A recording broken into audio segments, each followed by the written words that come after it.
बच्चों आज हम डिडक्शन का रिवीजन करने जा रहे हैं।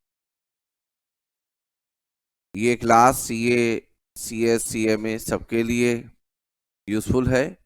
सभी स्टूडेंट इस क्लास को देख सकते हैं। जिसके पास नोट्स अवेलेबल ना हो वो नोट्स भी व्हाट्सएप पर मांग सकते हैं डिस्क्रिप्शन में दिए गए नंबर पर। आइए स्टार्ट करते हैं। Deduction under chapter 6A। दोस्तों, 4 टैक्स बेनिफिट हैं जो किसी एसएससी को मिल सकते हैं, टैक्स पेयर को मिल सकते हैं। और वो चारों बेटा बेनिफिट्स कुछ इस तरह से हैं: रिबेट, रिलीफ, एग्जेम्पशन और डिडक्शन। आज हमारा रिवीजन डिडक्शन का है, तो हम डिडक्शन के बारे में सिर्फ बात करेंगे। डिडक्शन दो तरह की, एक हेड वाइज डिडक्शन और एक डिडक्शन वो होती है जो ग्रॉस टोटल इनकम से मिलती है। हेड वाइज डिडक्शन हो या ग्रॉस टोटल इनकम में से मिलने वाली डिडक्शन हो, दोनों ही डिडक्शन आपकी इनकम को कम कर देती है, इनकम में से माइनस की जाती है। हेड वाइज डिडक्शन जैसे सैलरी में स्टैंडर्ड डिडक्शन मिलती है, हाउस प्रॉपर्टी में स्टैंडर्ड डिडक्शन मिलती है, पीजीबीपी में सेक्शन 30 से लेकर 38 तक की डिडक्शन मिलती है। ये सारी डिडक्शन हेड वाइज। और जो जीटीआई में से डिडक्शन मिलती है वो है सेक्शन 80C से 80U तक।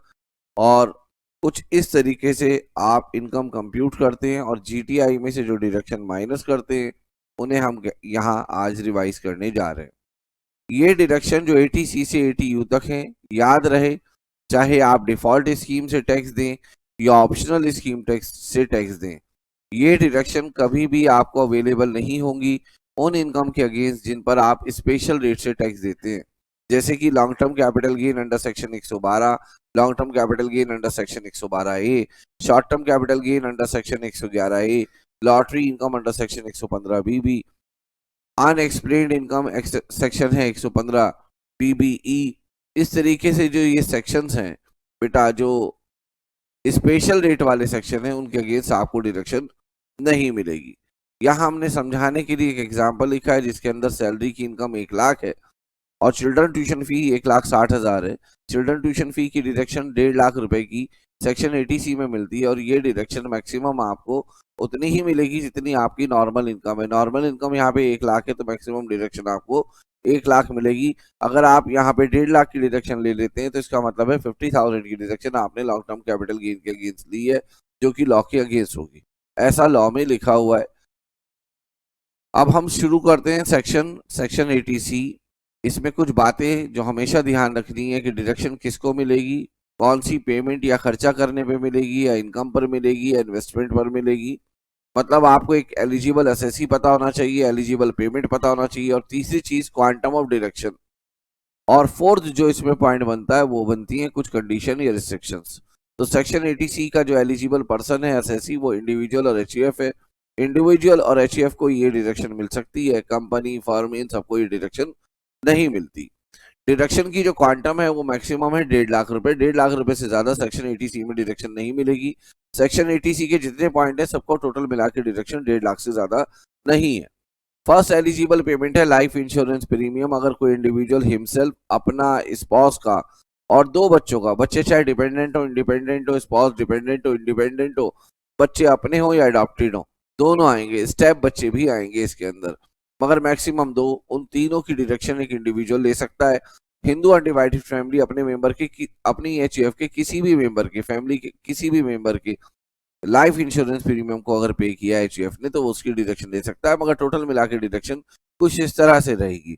जितना भी एलआईपी आपने पे किया है life insurance, maximum limit 1.5 lakh, और इसके अलावा एक लिमिट और है जो कि सम एश्योर्ड का 10% है। जितनी की आपने पॉलिसी कराई है उसके 10% से ज्यादा ये डिडक्शन आपको नहीं मिलेगी।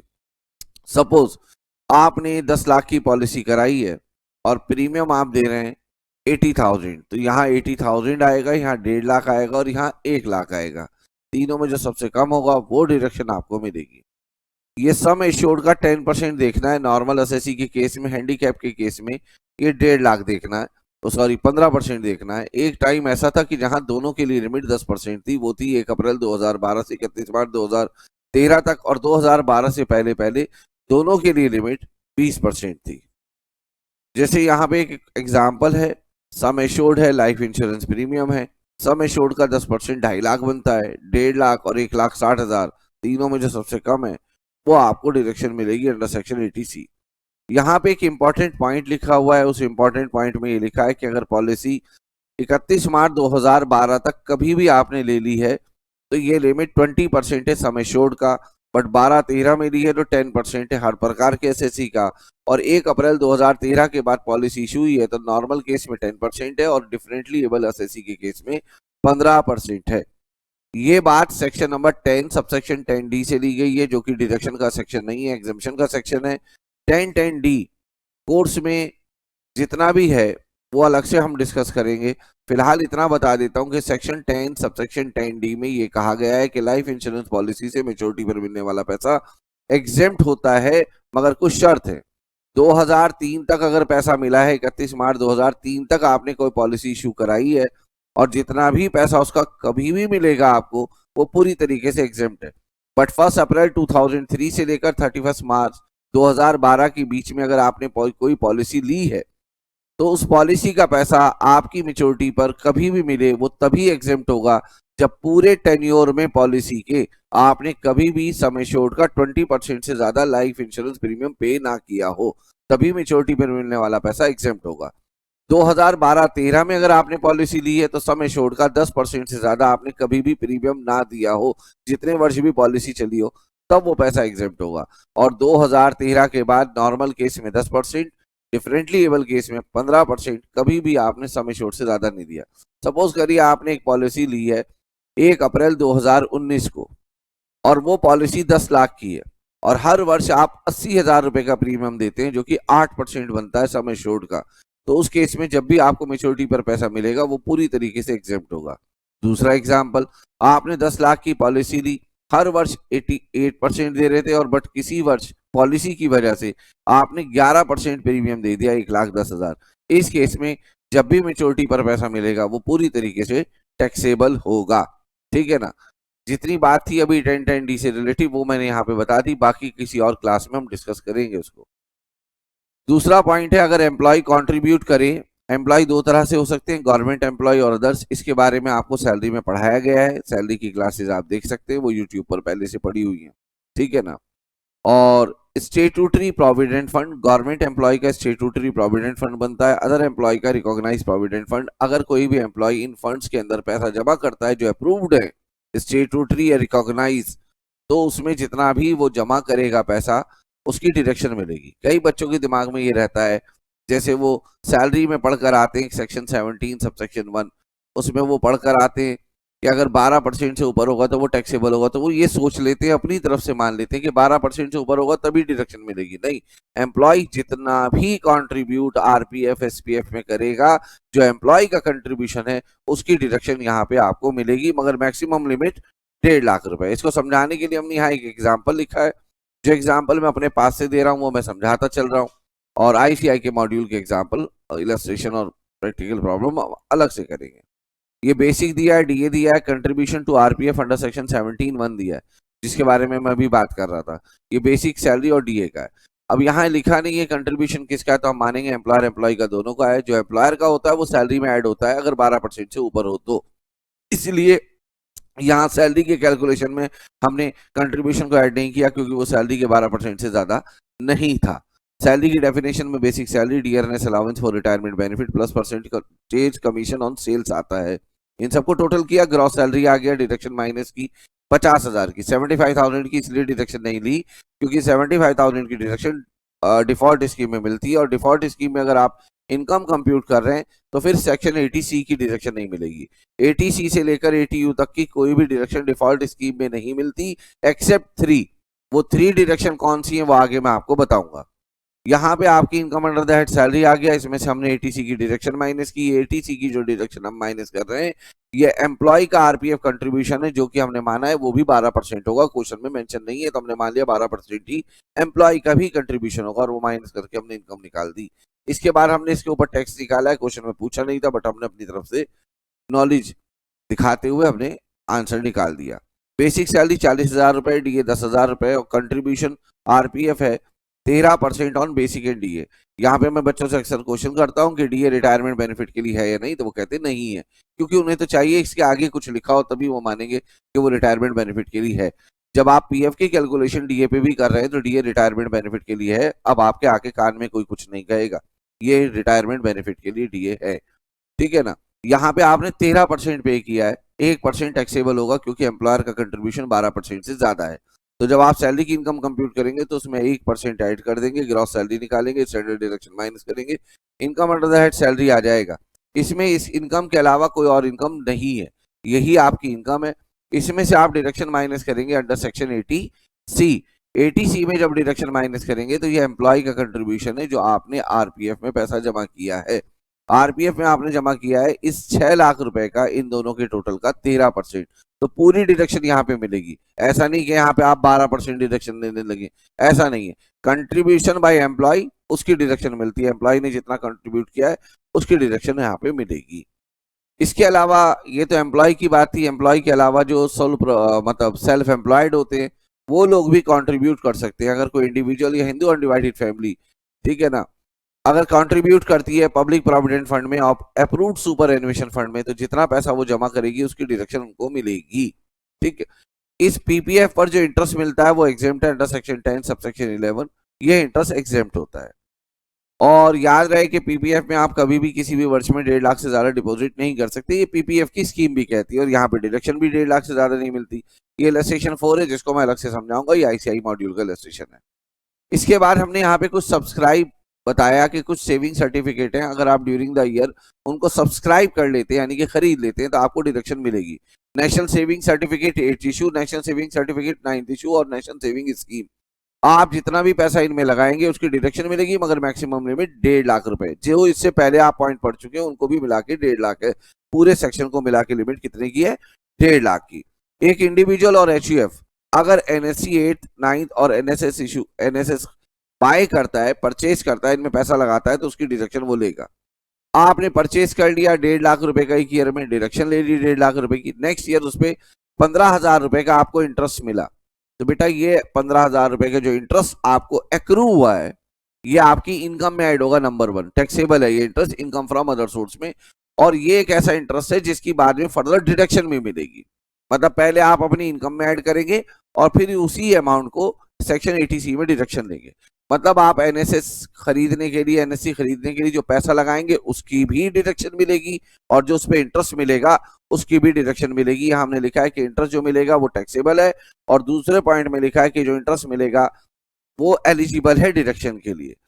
अच्छा, अगर एनएससी फर्स्ट इश्यू से लेकर 7th इश्यू तक है, 8th इश्यू से पहले जो 7 इश्यू आए थे, अगर उनका कोई एनएससी आ जाए, वैसे अब एग्जाम में आता नहीं है ये वाला पॉइंट, ये बहुत ओल्ड पॉइंट है, डिलीटेड पॉइंट है, ओमिटेड पॉइंट है, तो कोई लॉ में आने का मतलब नहीं बनता। मगर कोई ज्ञानी ज्ञान दे दे तो इसलिए उसके लिए मैंने लिखवाया, एग्जाम में आना नामुमकिन के बराबर है ये वाला पॉइंट। मगर आपको पता होना चाहिए 8th इश्यू से पहले जो 7 इश्यू आए थे, ये जितने भी इशू आए थे उन सब पर कोई डिडक्शन अंडर सेक्शन 80C नहीं मिलती थी और उन पर जो मिलने वाला इंटरेस्ट होता था वो एग्जेम्प्ट होता था अंडर सेक्शन 10 सबसेक्शन 15 के एक पर्टिकुलर क्लॉज में।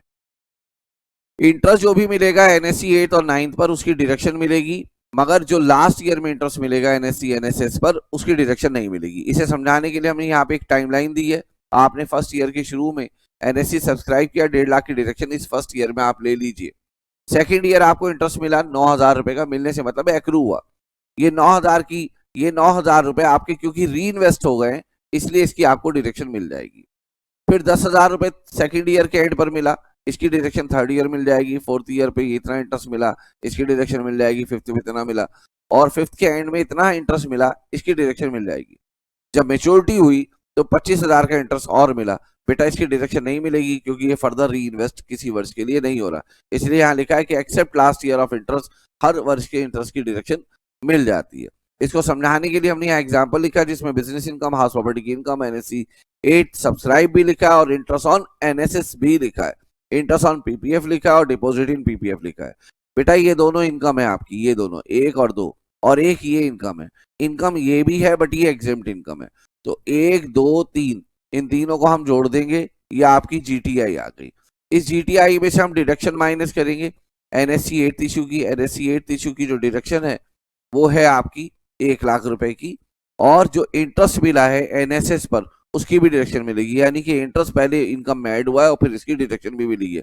जो पीपीएफ में आपने पैसा डिपॉजिट किया उसकी भी आप डिडक्शन लेंगे, मगर जो पीपीएफ पर इंटरेस्ट मिला है वो पूरी तरीके से एग्जेम्प्ट है, ना वो इनकम में ऐड होगा ना उसकी डिडक्शन मिलेगी। ये कुछ नोटिफाइड इन्वेस्टमेंट है, अगर आप इनमें पैसा लगाएंगे, जिसमें इक्विटी लिंक सेविंग स्कीम है, अप्रूव्ड म्यूचुअल फंड है, इंफ्रास्ट्रक्चर पब्लिक कंपनी में पैसा डिपॉजिट करना है, या कोई भी टैक्सेबल डिपॉजिट हो, उन सब की डिडक्शन भी आपको सेक्शन 80C की 1.5 लाख की लिमिट के अंदर मिलती है। डिपॉजिट है, एफडी में अगर आप 5 साल या उससे ज्यादा के लिए डिपॉजिट कर दें, एफडी करा दें, नोटिफाइड बोर्ड ऑफ नाबार्ड हो, सीनियर सिटीजन सेविंग स्कीम खुलवा लें, पोस्ट ऑफिस में सेविंग अकाउंट खुलवा के 5 साल से ज्यादा के लिए टाइम डिपॉजिट कर दें, या सुकन्या समृद्धि स्कीम में आप पैसा लगाते हैं तो जितना भी आप पैसा लगाएंगे उसकी आपको डिडक्शन मिलेगी। इन सबके इंटरेस्ट टैक्सेबल हैं। इस पर जो इंटरेस्ट मिलता है, इस वाले पर इंटरेस्ट ऑन इट, बेटा जो इंटरेस्ट इस पर मिलता है वो एग्जेम्प्ट है, ये पहले रह गया था, आप नोट कर लीजिएगा, ठीक है ना। आइए अब हम आगे चलते हैं। इंटरेस्ट ऑन दोज इन्वेस्टमेंट और डिपॉजिट इज फुल्ली टैक्सेबल, क्योंकि यहाँ पे हमने नोट नंबर 1 में लिख दिया था कि इनके जो इंटरेस्ट हैं वो पूरी तरीके से टैक्सेबल हैं, जिसमें से सुकन्या समृद्धि स्कीम पर गर्ल चाइल्ड पर जो इंटरेस्ट मिलेगा वो टैक्सेबल नहीं है, वो एग्जेम्प्ट है। अगर कोई आप एफडी या पोस्ट ऑफिस टाइम डिपॉजिट कराते हैं 5 साल या उससे ज्यादा के लिए तो आपको डिडक्शन मिलेगी, मगर शर्त यह है कि ये स्कीम में लगा हुआ पैसा अगले 5 साल तक चलना चाहिए। फॉर एग्जाम्पल, आपने 2021-22 में 1.5 लाख रुपए की एफडी कराई और उसकी डिडक्शन ले ली 2021-22 में। 21-22 में आपकी एफडी रही, 22-23 में रही, 23-24 में रही, 24-25 फोर्थ ईयर था, आपने एफडी को सरेंडर करके पैसा निकाल दिया। क्योंकि फोर्थ ईयर में आपने पैसा निकाल लिया, 5 साल आपने एफडी को नहीं चलने दिया, तो जो आपने 21-22 में 1.5 लाख की डिडक्शन ली थी वो पैसा आपके लिए इनकम फ्रॉम अदर सोर्स में टैक्सेबल हो जाएगा। इसके बाद आती है लोन रिपेमेंट की बात। अगर आप किसी रेसिडेंशियल हाउस प्रॉपर्टी के लिए लोन लेते हैं, चाहे वो रेसिडेंशियल हाउस प्रॉपर्टी आपकी सेल्फ ऑक्यूपाइड हो या आप उसको किसी को किराए पर दे दें, लेट आउट कर दें, तो जितना भी आप प्रिंसिपल अमाउंट पे करेंगे उसके लोन के ऊपर, उसकी आपको क्या मिलेगी, डिडक्शन मिलेगी। तो सेक्शन नंबर 80C में जो प्रिंसिपल अमाउंट होता है लोन की, उसकी डिडक्शन मिलती है। उस पर जो इंटरेस्ट होता है उसकी deduction section number 24 clause B में मिलती है। अगर उसके बाद भी कोई डिडक्शन बन जाए तो सेक्शन नंबर 80EE और 80EA में मिल सकती है, मिलेगी नहीं कह रहा हूं, मिल सकती है इसलिए कह रहा हूं क्योंकि इन सेक्शंस में कुछ कंडीशंस हैं जो हर केस में पॉसिबल नहीं है कि आप फुलफिल करें, इसलिए डिडक्शन मिल भी सकती है और नहीं भी मिल सकती है। बट 24B में under the head house property deduction मिल जाती है। अगर प्रॉपर्टी लेट आउट है तो जितना भी इंटरेस्ट होगा पूरी डिडक्शन मिलेगी, और अगर प्रॉपर्टी आपकी सेल्फ ऑक्यूपाइड है तो उतना ही अमाउंट डिडक्शन का मिलेगा जो लॉ में बताया गया है, और वो लॉ में बताया गया अमाउंट 2 लाख रुपए है। अगर लोन लिया जाए परचेज और कंस्ट्रक्शन के लिए, याद रहे अगर आपने रिपेयर, रिनोवेशन और रिकंस्ट्रक्शन के लिए लोन लिया है तो फिर 80C में आपको डिडक्शन नहीं मिलेगी। 80C में तभी डिडक्शन मिलेगी जब प्रॉपर्टी रेसिडेंशियल हो और परचेज और कंस्ट्रक्शन के लिए लोन लिया गया हो, तभी डिडक्शन मिलती है, और वो भी सिर्फ प्रिंसिपल अमाउंट की, ठीक है ना, इंटरेस्ट की नहीं। Repayment of loan for commercial property, अगर आपने कोई दुकान, कोई मॉल, कोई फैक्ट्री, ऐसी कोई कमर्शियल प्रॉपर्टी खरीदी है तो उसकी डिडक्शन आपको 80C में नहीं मिलेगी। सर क्या उसके इंटरेस्ट की डिडक्शन हाउस प्रॉपर्टी में मिल सकती है? बिल्कुल मिल सकती है, अगर वो आपका मकान है। बट अगर वो आपकी फैक्ट्री है तो हाउस प्रॉपर्टी में नहीं मिलेगी, फिर डिडक्शन आपको पीजीबीपी में मिलेगी under section 36 subsection 1 clause III। Such house property should be maintained for 5 year. आपने जिस प्रॉपर्टी के अगेंस्ट डिडक्शन ली है वो प्रॉपर्टी आपको 5 साल रखनी है, एफडी और पोस्ट ऑफिस टाइम डिपॉजिट की तरह। अगर आप 5 साल से पहले वो प्रॉपर्टी बेच देते हैं जिसकी डिडक्शन आप ले रहे हैं अंडर सेक्शन 80C, तो जिस ईयर में भी प्रॉपर्टी को आप सेल करेंगे उस ईयर में जितनी भी डिडक्शन आपने ली है उस प्रॉपर्टी के अगेंस्ट, वो सारा का सारा आपकी इनकम फ्रॉम अदर सोर्स माना जाएगा। जिस प्रॉपर्टी के अगेंस्ट आप 80C में डिडक्शन ले रहे हैं वो सेल्फ ऑक्यूपाइड भी हो सकती है और लेट आउट भी हो सकती है। इस प्रॉपर्टी को खरीदने के लिए स्टैम्प ड्यूटी दी होगी आपने, तो जो भी स्टैम्प ड्यूटी दी है वो लोन का हिस्सा नहीं है। जो स्टैम्प ड्यूटी आपने पे की है उसकी डिडक्शन भी सेक्शन 80C में ले सकते हैं। मैंने पहले भी बताया रिपेयर, रेनोवेशन और रिकंस्ट्रक्शन के लिए 80C में डिडक्शन नहीं मिलेगी। इसके बाद आता है जी children tuition fee. Children tuition fee का मतलब बिल्कुल भी ये नहीं है किसी कोचिंग क्लास में ट्यूशन फी दी जाए, चाहे छोटा कोचिंग हो बड़ा कोचिंग हो, इससे कोई मतलब नहीं है। किसी भी कोचिंग सेंटर में ट्यूशन फी दी जाती है, उसकी डिडक्शन नहीं है। किसी भी रिकॉग्नाइज स्कूल, कॉलेज या इंस्टीट्यूट जो है, जैसे CA इंस्टीट्यूट भी है या CMA का इंस्टीट्यूट है, उनमें जो स्कूल फी, उसमें जो ट्यूशन फी दी जाती है उसकी डिडक्शन सिर्फ आपको मिलती है, वो भी सिर्फ 2 बच्चों के लिए। और 2 बच्चों पर यहाँ पर भी ट्विंस वाला कॉन्सेप्ट लगेगा। इसको जानने के लिए सैलरी वाली क्लास देख लीजिए ट्विंस का क्या मतलब है। और फुल टाइम एजुकेशन के लिए मिलती है किसी यूनिवर्सिटी, कॉलेज, स्कूल में जो रिकॉग्नाइज हो बाय द प्रेस्क्राइब अथॉरिटी। अगर कोई फॉरेन का कोई कॉलेज है, इंस्टीट्यूट है, स्कूल है और वो हमारे यहाँ हमारे लॉ से रिकॉग्नाइज नहीं है, तो आप जो भी फीस पे करेंगे उसकी डिडक्शन नहीं मिलेगी। जब आप स्कूल में फीस पे करते हैं तो laboratory charges, lab charges, transportation charges, uniform charges, course charges और उनमें से एक आइटम होता है ट्यूशन फीस। सिर्फ ट्यूशन फी की डिडक्शन मिलेगी आपको और कोई डिडक्शन नहीं मिलेगी, हमने लिख दिया है यहाँ पर इंपॉर्टेंट नोट में। इसके बाद आता है national pension scheme. National pension scheme को हम अभी आगे भी देखेंगे। इसके अगर टीयर 2 में अगर आप पैसा लगाएं जो कि सेंट्रल गवर्नमेंट एम्प्लॉय के लिए ही होता है 3 साल या उससे ज्यादा के लिए, तो आपको डिडक्शन 80C में मिलेगी। बट अगर इसके अतिरिक्त और कहीं पर एनपीएस में आप पैसा लगाते हैं किसी और अकाउंट में टीयर 2 को छोड़कर, तो डिडक्शन आपको 80CCD में मिलेगी, जो हम अभी थोड़ी देर बाद पढ़ेंगे। ये था सेक्शन 80C। 80CCC की डिडक्शन सिर्फ और सिर्फ इंडिविजुअल को मिलती है और किसी को ये डिडक्शन नहीं मिलेगी। इसमें जो मैक्सिमम लिमिट है वो 1.5 लाख रुपए, 1.5 लाख से ज्यादा की डिडक्शन नहीं मिलती। ये डिडक्शन मिलती है एन्युटी प्लान में पैसा जमा करने की वजह से। एन्युटी प्लान पेंशन स्कीम को कहते हैं, चाहे आप ये पीरियोडिक पैसा जमा करें या लमसम में पैसा जमा करें, इसकी डिडक्शन मिलती है। मेच्योरिटी पर जब ये पैसा आप निकालेंगे तो ये पैसा टैक्सेबल होगा। बहुत सारी स्कीम इस समय हैं जो आप LIC की तो जीवन सुरक्षा मेन स्कीम है जिसमें आप पैसा लगाकर, आप कल ही मैं देख रहा था कुछ 1 लाख रुपए 1.5 लाख रुपए लगाने 15-20 साल के लिए, फिर आप हर महीने शायद 16,000 रुपए ले सकते हैं। इस तरह की बहुत सारी स्कीम है। तो जब आप पैसा लगाएंगे तब डिडक्शन मिलेगी और जब ये आपको पेंशन के रूप में पैसा वापस मिलेगा तब ये पैसा टैक्सेबल होगा। तो इसलिए हमने यहाँ लिख दिया कि अमाउंट रिसीव जब भी होगा फुल्ली टैक्सेबल होगा, चाहे SSC को रिसीव हो या उसके किसी नॉमिनी को। अब आता है main section, section number 80CCD। अच्छा, 80CCC में भी पेंशन है, 80CCD में भी पेंशन है, but 80CCD specifically national pension scheme के लिए और किसी के लिए नहीं है। इसमें पैसा कोई भी इंडिविजुअल लगा सकता है, चाहे वो सैलरीड क्लास असेसी हो या सेल्फ एम्प्लॉयड असेसी हो। सैलरीड क्लास असेसी होगा, ध्यान दें, इधर उधर नहीं, यहाँ ध्यान दें। सैलरीड क्लास असेसी होगा तो उसमें 2 लोग पैसा जमा कर सकते हैं, एम्प्लॉय और एम्प्लॉयर। और अगर सेल्फ एम्प्लॉयड होगा तो बेचारा अकेला ही जमा करेगा, उसका तो कोई एम्प्लॉयर है नहीं।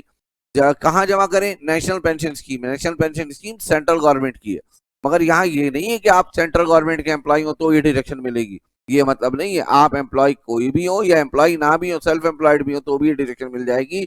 बस सेंट्रल गवर्नमेंट की इस स्कीम में आपको पैसा लगाना है। डिडक्शन कितनी मिलेगी?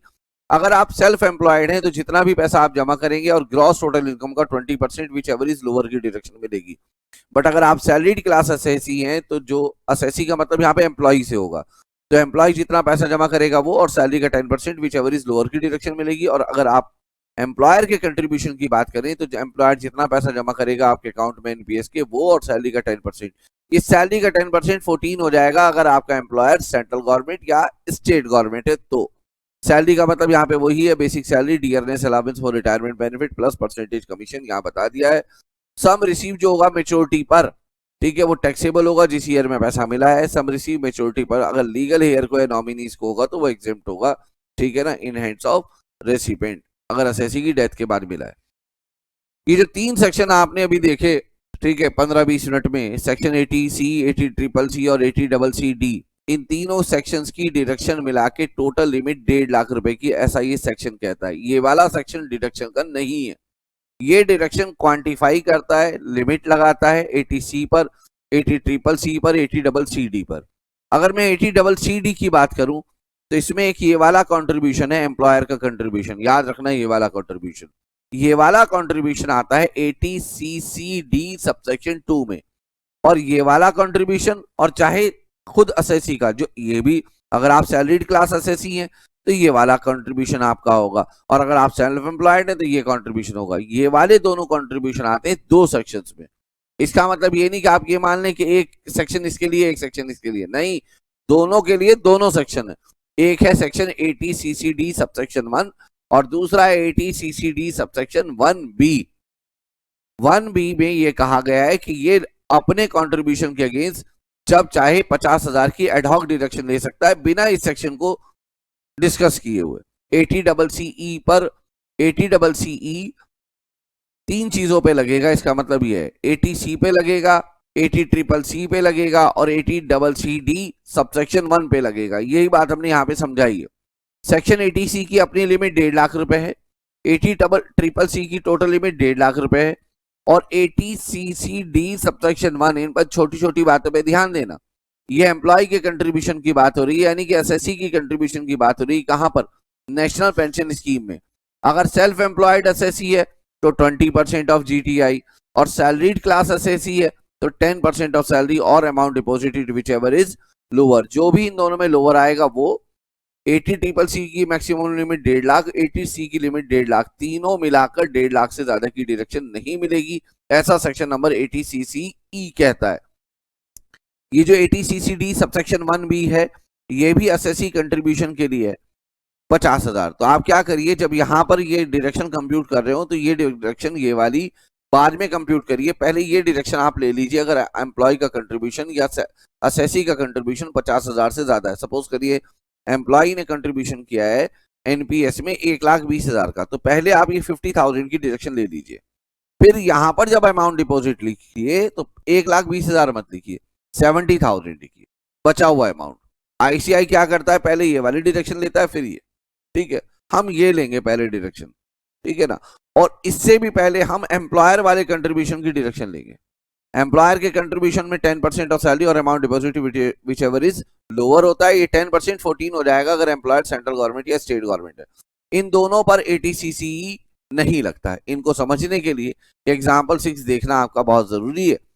बेसिक सैलरी और डीए 12 लाख रुपए है। मिस्टर जीरोक्स ने कंट्रीब्यूट किया है एनपीएस में, जीरोक्स का मतलब एम्प्लॉय, 1,75,000 रुपए। अब जैसे ये 1,75,000 है तो मेरा कहना ये है कि ये डिडक्शन दो जगह आएगी, 80 CCD सबसेक्शन 1 में और 80 CCD सबसेक्शन 1B में। तो आप पहले इसके अगेंस्ट 1B की डिडक्शन ले लेना जिसके ऊपर 80 CCE की लिमिट नहीं लगती है, और फिर जो 1,25,000 रुपए बचेगा, 1,25,000 रिमेनिंग होगा, उसको आप 80 CCE के अंदर देखना। मिस्टर जीरोक्स ने डिपॉजिट किया है पीपीएफ में जो कि 80C में आता है, एलआईसी में एन्युटी प्लान में एलआईसी की किया है 80 ट्रिपल सी में आता है, और बेटा ये है एम्प्लॉयर का कंट्रीब्यूशन टुवर्ड्स एनपीएस जो कि आएगा 80 CCD सबसेक्शन 2 में, ठीक है ना। इसके अलावा बोनस है, इंटरेस्ट ऑन एफडी है। तो ये बेसिक सैलरी एंड डीए, और ये क्योंकि ये कंट्रीब्यूशन 7.5 लाख से ज्यादा नहीं है एम्प्लॉयर का कंट्रीब्यूशन ये वाला, इसलिए हमारी सैलरी में नहीं जुड़ेगा। तो ये जुड़ेगा, ये आना चाहिए था मगर 7.5 लाख से ज्यादा नहीं है। बोनस आएगा और इंटरेस्ट ऑन एफडी आएगा इनकम फ्रॉम अदर सोर्स में। तो पहले हम सैलरी की इनकम निकालेंगे जो कि 2 ही इनकम है, इसमें से है तो 3 मगर एक 7.5 लाख से ज्यादा नहीं है इसलिए 2 हुई। ग्रॉस सैलरी निकाल के स्टैंडर्ड डिडक्शन माइनस करेंगे, इनकम अंडर दैट सैलरी आएगा, उसमें इंटरेस्ट ऑन एफडी ऐड करेंगे। ऐसे ही हमने किया, आप देखिए, ठीक है ना। और ये आ गया ग्रॉस टोटल इनकम। अब इस ग्रॉस टोटल इनकम में से हमें डिडक्शन माइनस करनी है। हमारे क्वेश्चन के अकॉर्डिंग उसमें 80C भी है, 80 ट्रिपल सी भी है और 80 CCD भी है। तो सबसे पहले हम 80 CCD सबसेक्शन 2 माइनस करेंगे जो कि एम्प्लॉयर का कंट्रीब्यूशन है। एम्प्लॉयर का कंट्रीब्यूशन एनपीएस में कितना है, 1,30,000, और एम्प्लॉयर सेंट्रल गवर्नमेंट नहीं है तो सैलरी का 10%, सैलरी में ये दोनों आएंगे।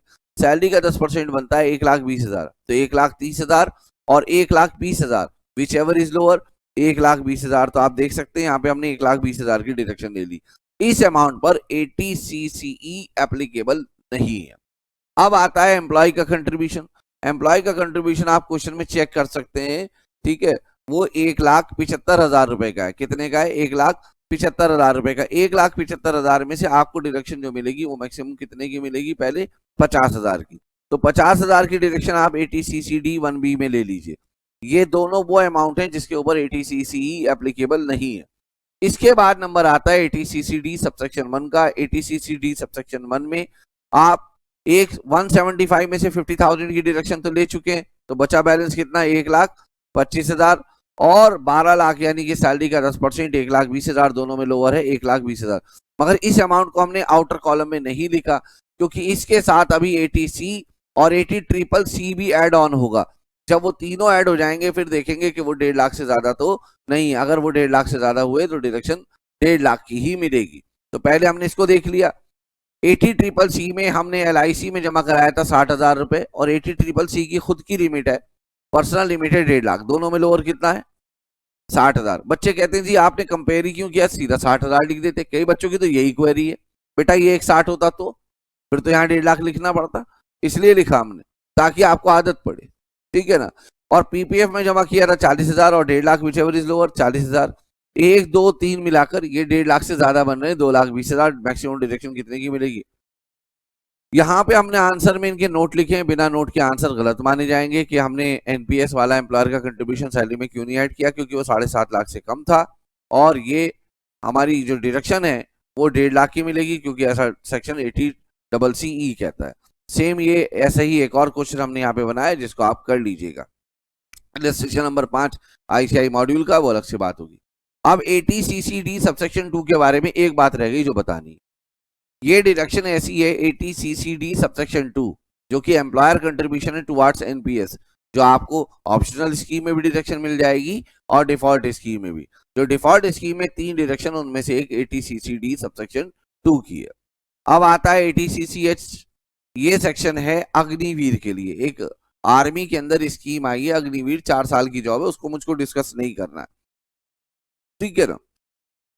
तो कोई भी अग्निवीर यानी कि आप कह लीजिए सोल्जर बनता है, वो एलिजिबल एसएससी है अगर वो अग्निवीर कॉर्पस फंड में कंट्रीब्यूट कर देता है, जो कि कहा गया है कि अपनी सैलरी का पूरे पैकेज का 30% जमा करेगा, ठीक है ना। ऐसा लग रहा है किसी प्राइवेट कंपनी में जा रहा है, ना कि नेशनल ड्यूटी देने जा रहा है, ठीक है ना। तो 30% वो जमा करेगा कॉर्पस फंड में, और इसमें 2 कंट्रीब्यूशन होंगे, एक अग्निवीर का सोल्जर का और एक हमारी सेंट्रल गवर्नमेंट का।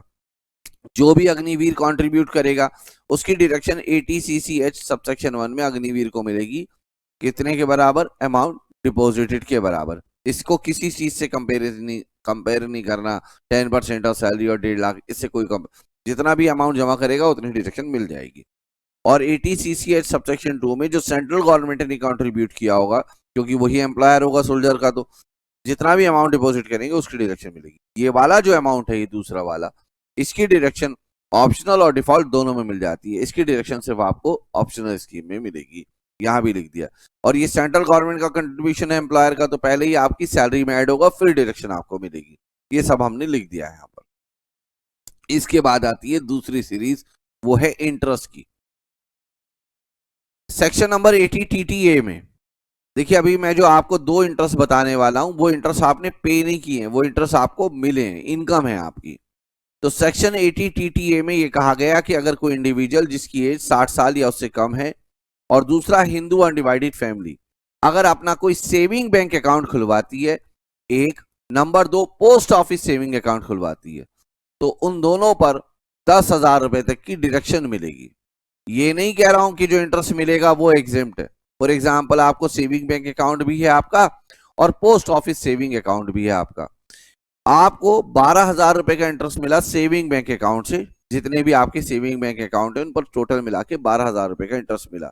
और पोस्ट ऑफिस में जो सेविंग अकाउंट है उस पर आपको 12,000 का इंटरेस्ट उस पर मिला। तो 12,000 रुपए तो सेविंग बैंक अकाउंट वाले आपकी इनकम फ्रॉम अदर सोर्स में चले जाएंगे, और जो पोस्ट ऑफिस सेविंग अकाउंट वाले हैं वो पूरे 12,000 नहीं जाएंगे, उसमें से 3,500 रुपए एग्जेम्प्ट है। 12,000 से पहले 3,500 आप हटाएंगे, आपकी इनकम में जाएगा 8,500। तो 12,000 प्लस 8,500 टोटल मेरा 20,500, वो चला जाएगा आपकी इनकम में, ठीक है। फिर आपको 80 TTA में डिडक्शन मिलेगी 10,000 की। तो 3,500 की बेटा एग्जेम्पशन अलग है और 10,000 की डिडक्शन अलग है। ये 3,500 की जो एग्जेम्पशन है सिर्फ और सिर्फ पोस्ट ऑफिस सेविंग अकाउंट के लिए है।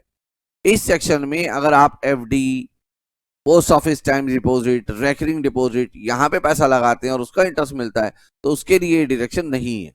वो पैसा टैक्सेबल तो होगा, डिडक्शन नहीं मिलेगी। तो 80 TTA में सिर्फ 2 इंटरेस्ट के कॉन्टेक्स्ट में ये डिडक्शन मिलती है, number 1 saving bank account, number 2 post office saving account. और पोस्ट ऑफिस सेविंग अकाउंट 3,500 रुपए तक एग्जाम्प्ट है। एक बार एग्जाम में क्वेश्चन आया कि आपका पोस्ट ऑफिस में ज्वाइंट अकाउंट है मिस्टर ए का, यानी कि मिसिज ए के साथ, और उनको इंटरेस्ट मिला है 6,000 रुपए। अब बच्चों पढ़ के गए बच्चे कि 3,500 तक एग्जेम्प्ट होता है, 2,500 उन्होंने टैक्सेबल कर दिया। गलत है बेटा, ज्वाइंट अकाउंट है ना, तो एक व्यक्ति के लिए एग्जेम्पशन 3,500 की, एक अकाउंट पर 3,500 की नहीं है, एक असेसी को 3,500 की एग्जेम्पशन मिलेगी। डिडक्शन एग्जेम्पशन असेसी वाइज होती है, अकाउंट वाइज थोड़ी है। बात समझ में आ रही है? एक व्यक्ति को सेक्शन नंबर 10 सबसेक्शन 15 में पोस्ट ऑफिस सेविंग अकाउंट की जो डिडक्शन है, एग्जम्पशन है, वो 3,500 की। अब वहां ज्वाइंट अकाउंट था तो 3,500 मिस्टर ए का और 3,500 मिस्टर मिसिज ए का, है ना। तो वहां पे पूरा 6 का 6,000 एग्जेम्प्ट होना था, बच्चे ने 2,500 एग्जेम्प्ट कर दी, टैक्सेबल कर दिया। जी कोई बात नहीं, 3,500 ही एग्जेम्प्ट होगा एक का, दूसरे का 3,500, तो 6,000 है ना इंटरेस्ट, ज्वाइंट अकाउंट है ना, तो एक व्यक्ति का 3,000 इंटरेस्ट हुआ ना, इनकम हुई।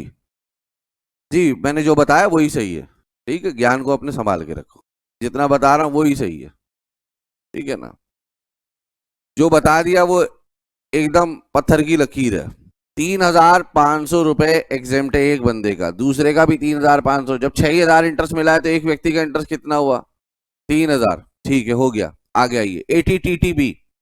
एटीटीटीबी में ये सेक्शन बेटा तब लगेगा, ये सेक्शन इंडिविजुअल के लिए, देखिए ये सेक्शन एचयूएफ के लिए भी है बेटा, एटीटीटीए ये वाला, मगर ये वाला सेक्शन एचयूएफ के लिए नहीं है, ये वाला सेक्शन सिर्फ इंडिविजुअल के लिए जिनकी एज 60 साल से ज्यादा है, 60 साल है या उससे ज्यादा है।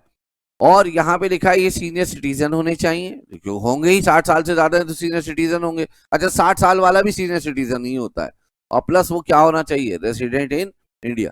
क्वांटम ऑफ डिडक्शन मिलेगी जितना भी अमाउंट ऑफ इंटरेस्ट है वो, और प्रेस्क्राइब लिमिट कितने की है? 50,000, विच एवर इज लोअर। वहां पे लिमिट 10,000 की थी, यहाँ पे लिमिट, यहाँ पे वो भी आएंगे जो दो अमाउंट आपके पहले आ चुके हैं, और ये तीसरा अमाउंट भी आएगा जिसका नाम क्या है?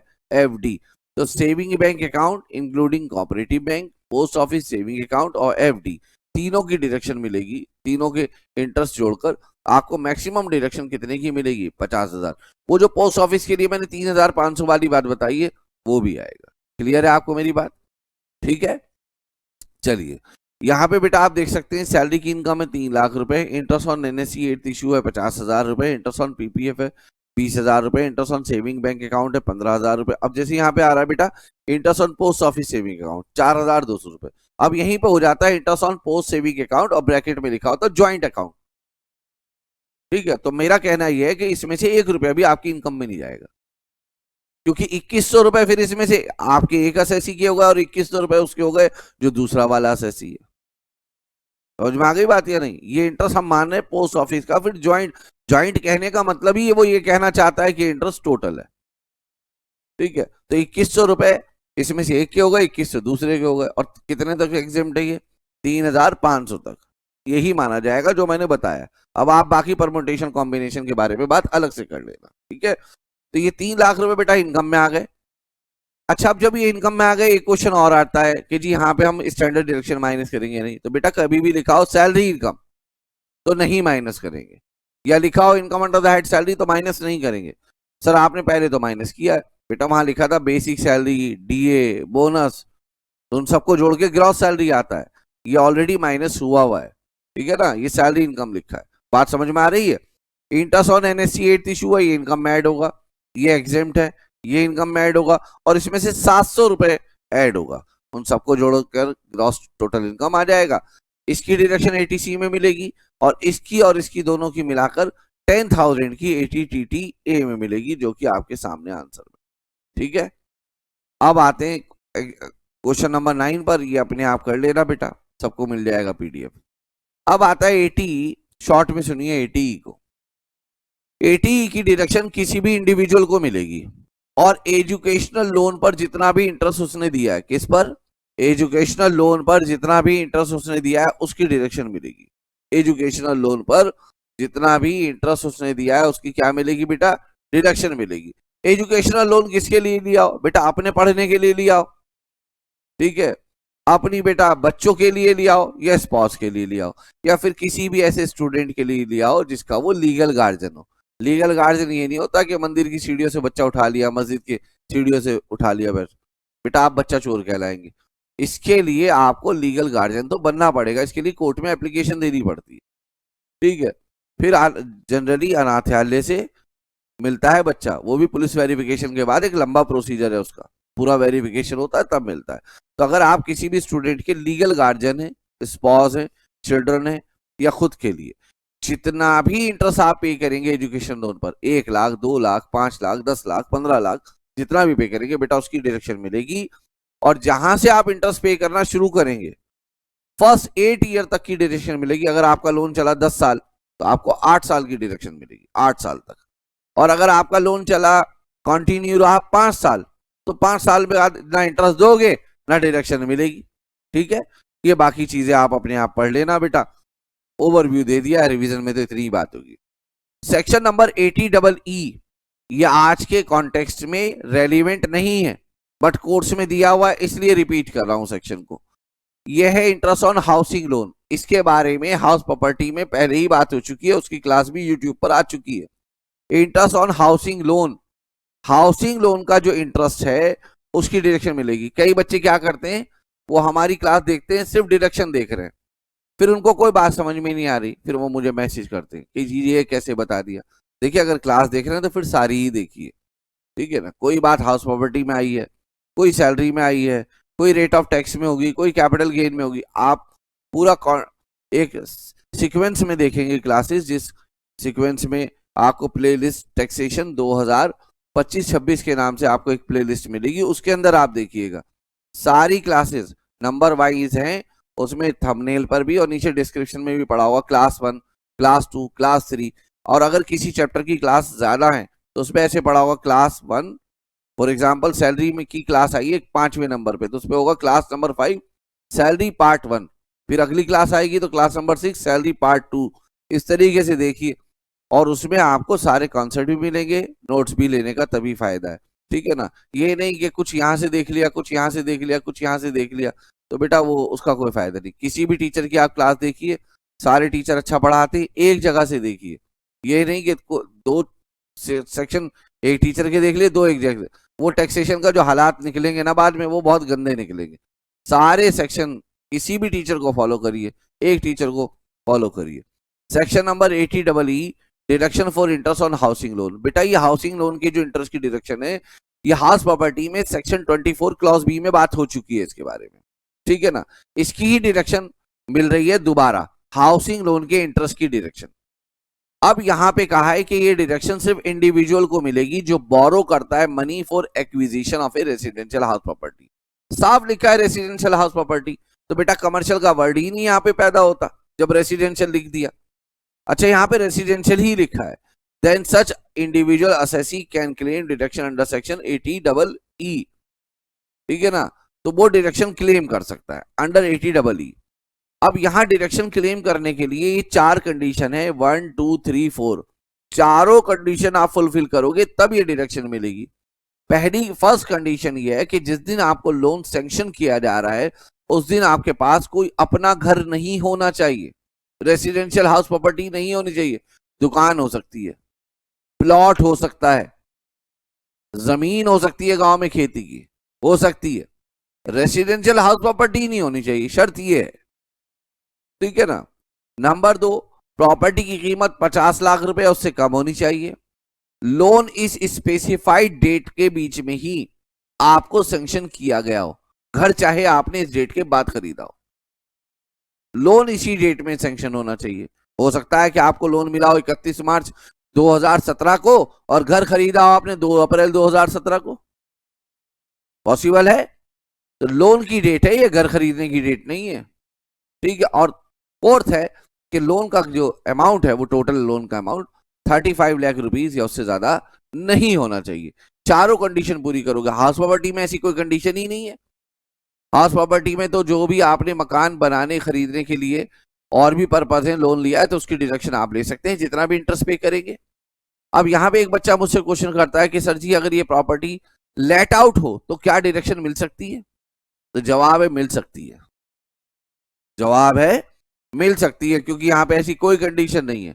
सिर्फ कंडीशन ये है कि जिस दिन आपने लोन लिया है उस दिन आपके पास कोई प्रॉपर्टी नहीं होनी चाहिए। लोन ले लिया आपने, प्रॉपर्टी खरीद ली, ठीक है ना, उसमें 2 कमरे बना लिए, एक कमरे में खुद रहते हैं, एक कमरा किराए पे दे दिया, तो हो सकती है लेट आउट प्रॉपर्टी, पॉसिबल है, ठीक है ना। मैक्सिमम डिडक्शन जो आपको मिलेगी वो मिलेगी बेटा 50,000 की, उससे ज्यादा की डिडक्शन नहीं मिलेगी। बेनिफिट अंडर EE कितने वर्ष तक मिलेगा? जब तक आपका लोन रीपे होगा, 5 साल, 7 साल, 10 साल, 15 साल, 20-20 साल के लिए लोग लोन करा लेते हैं, तब तक की ये डिडक्शन आपको मिलती रहेगी। अच्छा, हाउस प्रॉपर्टी का चैप्टर जब आप पढ़ते हैं तो वहां साफ साफ लिखा हुआ है हाउस प्रॉपर्टी के चैप्टर में कि अगर आपकी प्रॉपर्टी लेट आउट है तो आपका जो भी टोटल इंटरेस्ट है उसकी पूरी डिडक्शन आपको हाउस प्रॉपर्टी के chapter section number 24 clause B में डिडक्शन मिलती है। बट अगर आपकी प्रॉपर्टी, ठीक है ना, सेल्फ ऑक्यूपाइड है तो मैक्सिमम डिडक्शन हाउस प्रॉपर्टी के चैप्टर में 2 लाख रुपए की है, वो भी 3 कंडीशन पूरी करने के बाद। फॉर एग्जाम्पल, आपकी सेल्फ ऑक्यूपाइड हाउस प्रॉपर्टी है और आपका इंटरेस्ट जो बन रहा है वो 2,40,000 रुपए बनता है, तो 2 लाख की डिडक्शन तो आप हाउस प्रॉपर्टी के चैप्टर में ले लीजिए, और जो एक्स्ट्रा 40,000 रुपए है उसकी डिडक्शन यहां पे ले लीजिए। अगर आपकी ये चारों कंडीशन पूरी होती है तो एक्स्ट्रा की डिडक्शन मिल जाएगी। ठीक है, नींद से जाके सुने, ठीक है, नशा छोड़े, नींद से जागे सब। लोन का अमाउंट कितने का है हमारे एग्जाम्पल में? इंटरेस्ट मिला है, दिया है आपने 2,40,000 का, प्रिंसिपल कितने का दिया है? तो जो प्रिंसिपल है उसकी तो डिडक्शन अभी जो सेक्शन पढ़ा है एटीसी वहां मिल जाएगी कि ये जो 2,40,000 है बेटा, इस 2,40,000 में से अगर प्रॉपर्टी लेट आउट है तो पूरा 2,40 आपको हाउस प्रॉपर्टी में डिडक्शन मिल जाएगी। अगर प्रॉपर्टी सेल्फ ऑक्यूपाइड है तो 2 लाख की डिडक्शन आपको मिलेगी हाउस प्रॉपर्टी में, वो भी तब जब कितनी कंडीशन पूरी करोगे। नहीं करोगे तो 30,000 रह जाएगी, फिर लिमिट कितनी रह जाएगी, और जो बचा 40,000 उसकी डिडक्शन यहां मिलेगी नहीं, मिल सकती है। मिल सकती है इसलिए कह रहा हूं बेटा, वो 4 कंडीशन पूरी करोगे तो मिल सकती है, ऐसा नहीं कि आप ये मान ही बैठोगे मिलेगी मिलेगी, फिर तो आपने कंडीशन को इग्नोर कर दिया। कंडीशंस को भी तो देखना है। ठीक है, सेम सेक्शन है 80EE। इसमें क्या किया है, इसमें भी हाउसिंग लोन के लिए। सर फिर इसमें और उसमें क्या फर्क है? बेटा यहाँ पे डेट वगैरह कंडीशन वगैरह चेंज कर दी है। तो यहाँ पे कहा है कि कोई भी इंडिविजुअल अगर लोन लेता है रेसिडेंशियल हाउस प्रॉपर्टी के लिए और ये 4 कंडीशन पूरी करता है तो डिडक्शन मिल जाएगी। अब जैसे वहां पे था घर की कीमत कितने लाख से ज्यादा नहीं होनी चाहिए, 50, यहाँ पे कह दिया कितने से ज्यादा नहीं होनी चाहिए स्टैंप ड्यूटी वैल्यू, 45 लाख से, और इसको एक नाम दिया है अफोर्डेबल हाउस का। एसएचई के पास कोई घर नहीं होना चाहिए जिस दिन लोन लिया, ये कंडीशन वहां भी थी। लोन की जो डेट है लेने की 1 अप्रैल 2019 से लेकर 31 मार्च, हाँ, और जो व्यक्ति 80EE में डिडक्शन ले रहा है पिछले वाले सेक्शन में, वो यहाँ पे नहीं। 24 क्लॉज बी के साथ 80EE की डिडक्शन मिल सकती है, 24 क्लॉज बी के साथ 80EE की डिडक्शन मिल सकती है, बट 80EE के साथ 80EE नहीं मिल सकता। ठीक है, एलिजिबल पेमेंट क्या है? जितना भी लोन का इंटरेस्ट होगा, और इसकी जो मैक्सिमम लिमिट है वो 50,000 की जगह कितनी है बेटा? 1.5 लाख, और जब तक लोन की रीपेमेंट करेंगे तब तक ये डिडक्शन मिलती रहेगी। इसके लिए भी हमने लिखा है कि अगर सेल्फ ऑक्यूपाइड हाउस प्रॉपर्टी के लिए आप इंटरेस्ट की डिडक्शन हाउस प्रॉपर्टी के चैप्टर में 2 लाख ले चुके हो तो बैलेंस यहां डिडक्शन मिल सकती है अगर चारों कंडीशन आपने पूरी कर दी तो। ठीक है, अब आता है 80EEB। ये भी आज के कॉन्टेक्स्ट में ज्यादा रेलिवेंट नहीं है सेक्शन, क्योंकि इसकी डेट भी निकल चुकी है डिडक्शन लेने के लिए। अगर आप कोई इंडिविजुअल हैं और आप एक इलेक्ट्रिक व्हीकल खरीदते हैं, क्या खरीदते हैं, चाहे पर्सनल पर्पस के लिए खरीदें या कमर्शियल पर्पस के लिए खरीदें, तो आप 80EEB में डिडक्शन ले सकते हैं। बट मैं आपको जानकारी दूं, जितने भी कमर्शियल पर्पस के लिए खरीदने वाले व्हीकल हैं इलेक्ट्रिक व्हीकल, वो सब यहाँ पे डिडक्शन नहीं लेते, वो लेते हैं पीजीबीपी के चैप्टर में सेक्शन नंबर 36 सबसेक्शन 1, बोला करो, सेक्शन नंबर 36 सबसेक्शन 1 क्लॉज आई। कौन सा सेक्शन है? सेक्शन बोलो कौन सा है? 36। सबसेक्शन कौन सा है? 1। और क्लॉज कौन सा है? वहां पे डिडक्शन लेते हैं, क्योंकि यहाँ पे तो बेटा टाइम लिमिट ही खत्म हो गई है। ठीक है ना, तो ये जो मैं कह सकता हूं इसका जो कॉन्टेक्स्ट था वो था पर्सनल व्हीकल के लिए। ठीक है ना, और मेरा मानना तो यह है कि इसकी लिमिट भी बढ़ाई जानी चाहिए, इसकी डेट भी बढ़ाई जानी चाहिए, जिस तरीके से इस समय पॉल्यूशन हो रहा है। दुनिया के जो बड़े 50 शहर हैं पॉल्यूशन वाले, उसमें से 40 अपने देश के। ठीक है, अब सोच सकते हैं आप क्या कर रहे हैं हम। ठीक है ना, कंडीशन, इन चीजों से भी पॉल्यूशन होता है, जो हम घर के अंदर अपनी ये ट्यूबलाइट ऑन रहने देते हैं ना, इससे भी कार्बन एमिशन होता है, आप चाहे पता कर लेना बेटा।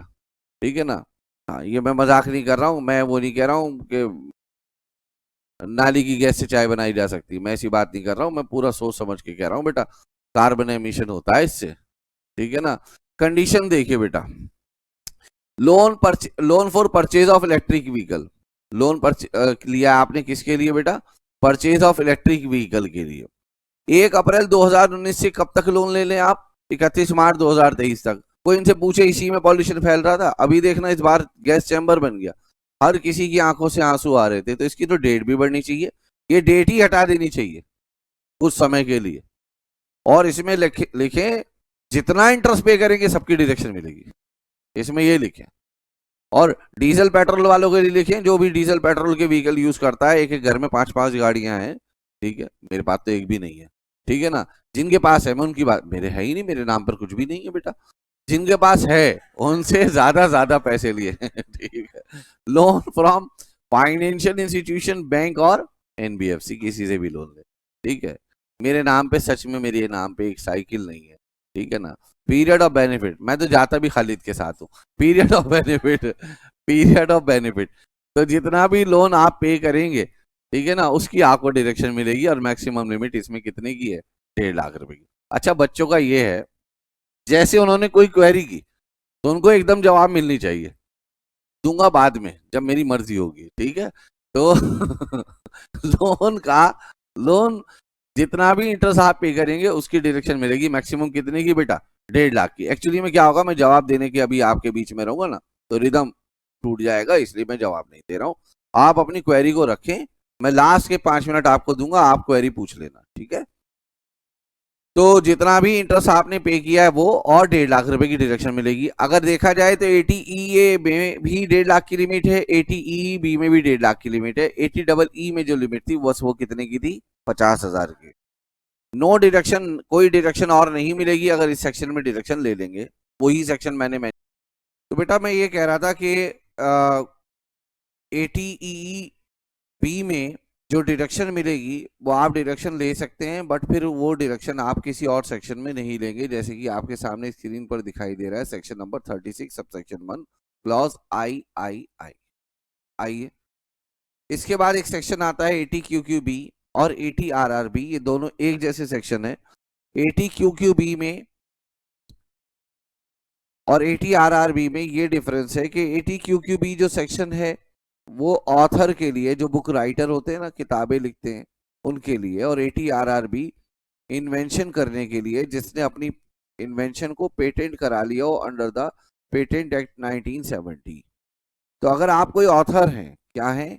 ऑथर हैं, तो और आप बुक लिखते हैं और बुक लिखने के बदले में आपको रॉयल्टी मिलती है, तो रॉयल्टी आपकी इनकम है और वो आपकी इनकम में आएगी।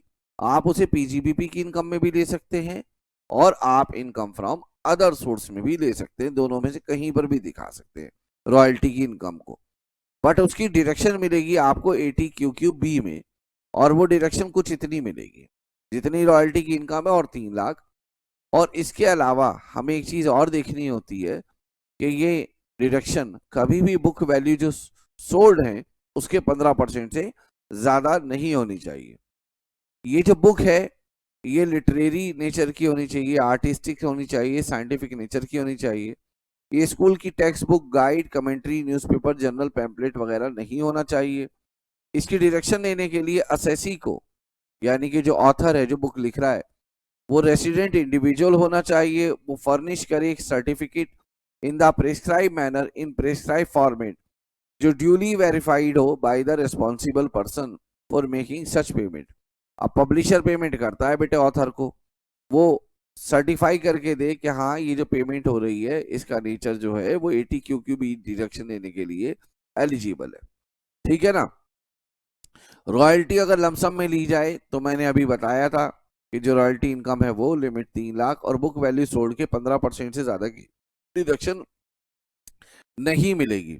अगर रॉयल्टी इंडिया के बाहर से लाई जाए तो रॉयल्टी 6 महीने के अंदर अंदर from the end of the previous year से रॉयल्टी कन्वर्टेबल फॉरेन एक्सचेंज में इंडिया के अंदर आ जानी चाहिए। ये पीरियड आरबीआई चाहे तो चेंज कर सकता है। 80QQB की डिडक्शन नहीं मिलेगी अगर आपकी आईटीआर टाइम लिमिट से फाइल ना हुई हो, जो भी आईटीआर की ड्यू डेट है वहां तक वो आईटीआर फाइल ना हुई हो। फॉर एग्जाम्पल आपने रॉयल्टी कमाई 3 लाख रुपए, मैं 3,20,000 कर देता हूं, और ये बुक वैल्यू सोल्ड का 16% है, याद रहे। आपने रॉयल्टी कमाई है किसी पब्लिशर से जो अमेरिका में बैठा हुआ है, और 30 सितंबर 2025 तक, क्योंकि आपके एग्जाम के लिए यही डेट बनेगी 30 सितंबर 2025, वहां तक इस 3,20,000 में से आपके पास 2,60,000 रुपए आए, ठीक है, कन्वर्टेबल फॉरेन एक्सचेंज में। और आपको ये रॉयल्टी कमाने के लिए जो एक्सपेंसेस हुए हैं वो 45,000 के हुए हैं। तो फर्स्ट ऑफ ऑल तो आपको अपनी इनकम बतानी है कि आपकी इनकम कितनी है। तो 3,20,000 आपने कमाए, 45,000 आपका खर्चा, तो 320 में से 45 माइनस करेंगे, 275 आएगा, वो आपकी इनकम है, 2,75,000। ये तो हो गई इनकम की बात। अब हम बात करते हैं डिडक्शन की। डिडक्शन में सबसे पहले रॉयल्टी की इनकम। रॉयल्टी की इनकम जो लेना बेटा, वो आप 2,60,000 रुपए आपके आए हैं, ये रॉयल्टी की इनकम में लेना, 2,60,000 रुपए यहाँ पे, लिमिट 3,00,000 रुपए। और बुक वैल्यू सोल्ड का कितना बेटा, ये 3,20,000 मिला और ये 16% के बराबर है। तो 3,20,000 को 16% से डिवाइड कर दो और 15% से मल्टीप्लाई कर दो, बाई चांस वो भी 3,00,000 आएगा। तो 3,00,000, 3,00,000, 2,60,000, सबसे लीस्ट क्या है, 2,60,000। 2,60,000 में से ऑलरेडी आपको 45,000 की डिडक्शन एक्सपेंडिचर के रूप में मिल चुकी है। तो अब आपको जो डिडक्शन मिलेगी 2,15,000 की।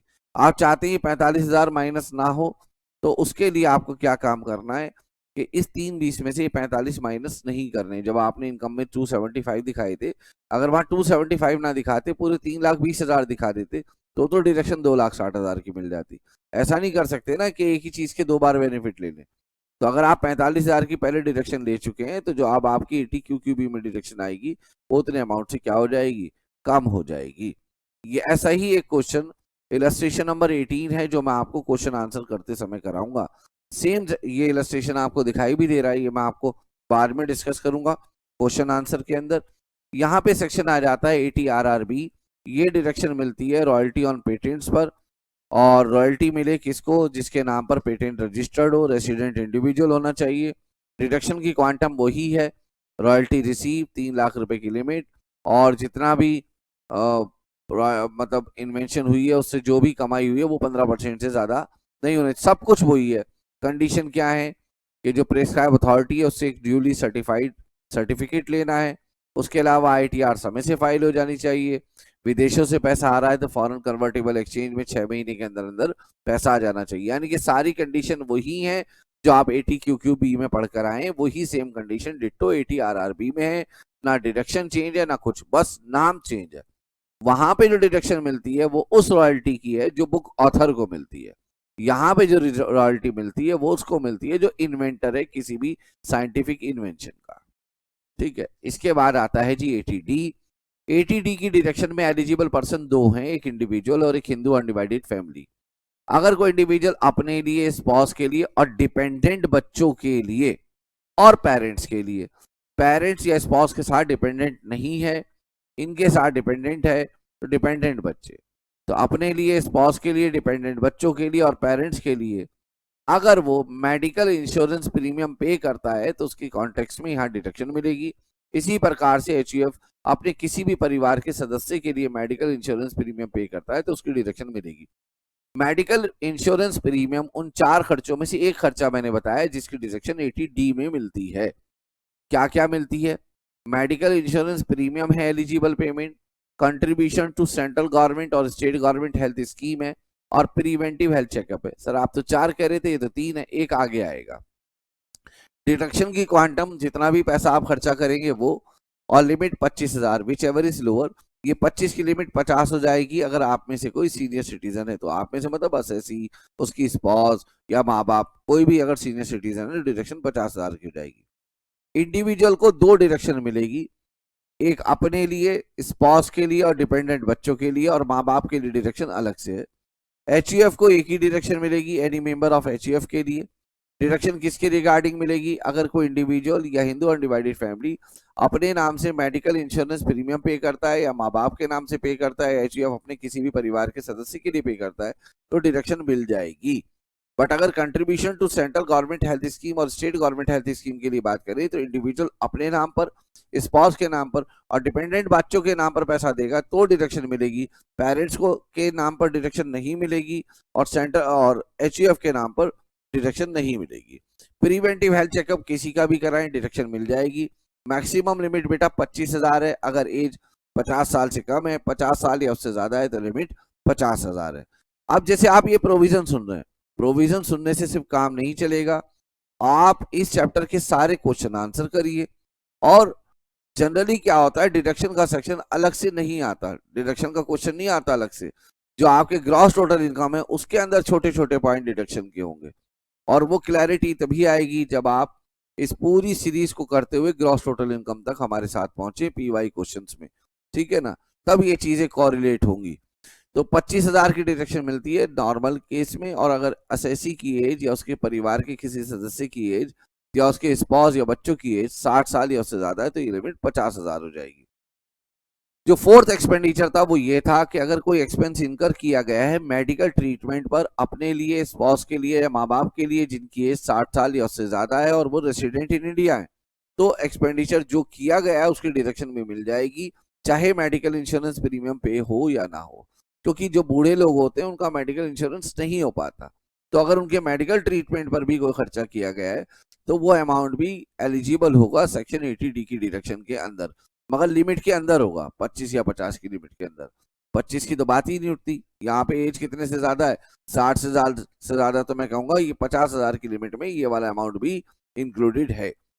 प्रिवेंटिव हेल्थ चेकअप के लिए जो मैक्सिमम डिडक्शन है दोस्तों वो 5,000 है। 5,000 से ज्यादा प्रिवेंटिव हेल्थ चेकअप की डिडक्शन आपको नहीं मिलेगी, और ये 5,000 रुपए भी आपके 25,000 की लिमिट में और 50,000 की लिमिट में इंक्लूडेड है, ठीक है ना। 5,000 की लिमिट है और ये खर्चा आप कैश में भी कर सकते हैं। बाकी पेमेंट करने के लिए आपको अकाउंट पे ही चेक, ड्राफ्ट या टीजीएस, एनईएफटी या यूपीआई की मदद लेनी होगी। ये कैश पेमेंट सिर्फ अलाउ है प्रिवेंटिव हेल्थ चेकअप में, अदरवाइज कैश पेमेंट अलाउ नहीं है इस सेक्शन की डायरेक्शन देने के लिए। इसमें सबसे मेन पॉइंट जो सबसे ज्यादा पूछा गया है वो ये वाला सेक्शन है 80D सबसेक्शन 4A। ये इसलिए है क्लॉज 4A सबसे मेन, क्योंकि बहुत सारी ऐसी हेल्थ इंश्योरेंस पॉलिसी आती है कि आप एक बार प्रीमियम दे दीजिए और डिडक्शन दे दीजिए। मान लीजिए आपने सिंगल प्रीमियम में, सिंगल शॉट में सारा प्रीमियम दे दिया और वो प्रीमियम आपने दिया 1,20,000 रुपए का प्रीमियम आपने पॉलिसी का दे दिया, और पॉलिसी है बेटा 6 वर्षों के लिए, 6 वर्ष की पॉलिसी है, तो आपको डिडक्शन जो मिलेगी वो 7 इंस्टॉलमेंट में मिलेगी। 6 वर्ष तो वो आने वाले और 1 वर्ष वो जिस वर्ष में आपने प्रीमियम पे किया है। तो क्वेश्चन में जैसे लिखा हुआ है कि आपने 2 लाख का प्रीमियम दिया है 4 वर्षों के लिए, तो समझ जाइए आपको जो डिवाइड करना है वो 5 से करना है, जितने वर्ष दिए उसमें एक ऐड कर देना है, तो उसकी अप्रोप्रिएट फ्रैक्शन में डिडक्शन मिलती है। अप्रोप्रिएट फ्रैक्शन का मतलब है प्रोपोर्शनल डिडक्शन मिलती है। जैसे हमने यहाँ एग्जांपल दिया है 1,20,000 अमाउंट है जो प्रीमियम पे किया आने वाले 7 वर्षों के लिए, 24-25 में, तो 7 वर्ष तो आने वाले हैं, एक खुद 24-25 हो गया, टोटल वर्ष हो गए 8, 1,20,000 को 8 से डिवाइड करा और 15,000 रुपए की डिडक्शन हम आने वाले 8 वर्षों में ले लेंगे 24-25 से स्टार्ट करते हुए, ठीक है ना। ये था 80D। इसके बाद जो इलस्ट्रेशन आ रहे हैं वो हम अलग से बताएंगे। 80DD में, 80D में तो ये था, 80DD में है कि अगर किसी को कोई बीमारी हो गई है, असेसी को या उसके किसी परिवार के सदस्य को, तो उस बीमारी पर, स्पेसिफाइड बीमारी पर जो भी खर्चा किया जाएगा उसकी डिडक्शन मिल जाएगी। सर ये पॉइंट तो पीछे भी आया था बेटा, वहां कंडीशंस थी, वो रेसिडेंट इंडिविजुअल होना चाहिए, उसकी एज 60 साल से ज्यादा होनी चाहिए, और वहां लिखा है मेडिकल ट्रीटमेंट, वहां स्पेसिफाइड डिसीज नहीं लिखा है। अगर वहां कोई मान लीजिए हाथ में फ्रैक्चर हो गया तो उसकी डिडक्शन भी 80D में आ सकती है। अगर मेडिकल ट्रीटमेंट तो है ना, किसी के हाथ का फ्रैक्चर, एक व्यक्ति है मिस्टर ए, उनके पापा बूढ़े हैं 85 ईयर्स के, उनके हाथ में फ्रैक्चर हो गया तो वो डिडक्शन में आ जाएगा। मगर यहाँ 80DDB में सिर्फ वही डिसीज आएंगी जो कौन सी होंगी डिसीज, समझ लो जितनी भी बड़ी बीमारियां हैं जिसमें बचने के चांसेस कम होते हैं वो स्पेसिफाइड डिसीज में आती है, आप शॉर्ट में ऐसे समझ लें, ठीक है। इसमें सर्दी, जुकाम, खांसी ये नहीं आएगा, ठीक है ना। इंडिविजुअल रेसिडेंट इन इंडिया के लिए डिडक्शन मिलेगी अगर उसका खुद का इलाज होता है, बच्चों का इलाज होता है, स्पॉस का, पेरेंट्स का, भाई बहन का। मगर बच्चे, स्पॉस, पेरेंट्स, भाई बहन के लिए इलाज के लिए डिडक्शन तभी मिलेगी जब ये सब क्या हो, डिपेंडेंट, किसी के दिमाग में ये तो नहीं है कि हिमसेल्फ डिपेंडेंट होना चाहिए, इंडिपेंडेंट? अगर है भी तो बेटा मैं क्वेरी का जवाब नहीं दूंगा। Hindu undivided family, any member of HUF, परिवार का कोई भी सदस्य हो, अगर उसके लिए HUF ने खर्चा किया, डिडक्शन मिलेगी। और यहाँ डिडक्शन की क्वांटम दी है, अगर एज जिसका इलाज हो रहा है उसकी एज देखनी है, असेसी की एज नहीं देखनी है। अगर एज 60 साल या उससे कम है तो जितना पैसा खर्च किया गया है वो और 40,000, विच एवर इज लोअर की डिडक्शन मिलेगी। और अगर एज 60 साल या उससे ज्यादा है तो ये डिडक्शन की लिमिट 1,00,000 रुपए। ये जो एज देखनी है और पेशेंट देखनी है, पेशेंट की एज देखनी है। वो पेशेंट कोई भी हो सकता है, वो खुद भी हो सकता है, डिपेंडेंट स्पाउस हो सकती है, डिपेंडेंट माँ बाप हो सकते हैं, डिपेंडेंट बच्चे हो सकते हैं, डिपेंडेंट भाई बहन। सर बच्चों के लिए तो 2 वर्ड है यहाँ पर, नहीं ऐसा कुछ नहीं है, 2 वर्ड नहीं है। 3 बच्चे हो तो भी आएंगे, भाई बहन 15 हो तो भी आएंगे, ठीक है ना। तो दोनों में से जो कम होगा उसकी डिडक्शन मिलेगी, नॉर्मल केस में 40,000 की, और सीनियर सिटीजन के केस में डिडक्शन कितने की मिलेगी? 1,00,000 की। एक व्यक्ति ने अपने भाई के इलाज पर पैसा खर्च किया 2,00,000 रुपए, और उनका भाई जो है वो 65 ईयर ओल्ड है और डिपेंडेंट है उनके ऊपर, ठीक है। तो 2,00,000 का खर्चा किया, तो 2,00,000 रुपए और 1,00,000 रुपए, विच एवर इज लोअर, 1,00,000 की डिडक्शन होगी। इन्होंने अपने भाई के नाम पर मेडिकल इंश्योरेंस भी कराया हुआ था, पॉलिसी से पैसा मिल गया, ठीक है, 20,000 रुपए। तो जो अभी 1,00,000 का अमाउंट आया है ना, उसमें से 20,000 रुपए और माइनस कर देंगे। तो अगर एम्प्लॉयर कुछ हमें रीइंबर्समेंट कर दे खर्चे का, या फिर मेडिकल इंश्योरेंस कंपनी से रीइंबर्समेंट हो जाए, तो जो भी कंपैरिजन करने के बाद आपका क्वालिफाइंग अमाउंट आता है वो अमाउंट और फर्दर रिड्यूस हो जाएगा, 2 चीजों से, मेडिकल इंश्योरेंस रीइंबर्समेंट से और एम्प्लॉयर के रीइंबर्समेंट से। ये बात हमने यहाँ पे लिख दी है। तो हमारे एग्जाम्पल में 1,00,000 आया था भाई के इलाज के लिए डिडक्शन, सपोज 20,000 एम्प्लॉयर ने दे दी और 20,000 मेडिकल इंश्योरेंस कंपनी से मिल गया, तो आपको डिडक्शन 1,00,000 की जगह फिर 60,000 रुपए की मिलेगी। इसके बाद आता है हैंडीकैप। अगर असेसी खुद हैंडीकैप है तो डिडक्शन मिलेगी 80U में, और असेसी के ऊपर उसका कोई परिवार का सदस्य डिपेंडेंट है और वो डिपेंडेंट हैंडीकैप है, जैसे स्पाउस हैंडीकैप है, बच्चे हैंडीकैप हैं, पेरेंट्स हैंडीकैप है, ब्रदर सिस्टर हैंडीकैप है, और ये डिपेंडेंट है एसएससी के ऊपर, रेसिडेंट इन इंडिया होनी चाहिए, डिडक्शन तब मिलेगी। ये सब तो ऊपर पढ़ लेना आप। तो अगर एसएससी खुद हैंडीकैप है तो अपने लिए डिडक्शन ले ले 80U में, और उसके परिवार का कोई सदस्य जो उसके ऊपर डिपेंडेंट है और वो हैंडीकैप है तो उसकी डिडक्शन उसको मिलेगी। और इन हैंडीकैप के पास भी मेडिकल सर्टिफिकेट होना चाहिए। इनके पास जो मेडिकल सर्टिफिकेट होता है उस मेडिकल सर्टिफिकेट को भी 80U का ही सर्टिफिकेट कहते हैं।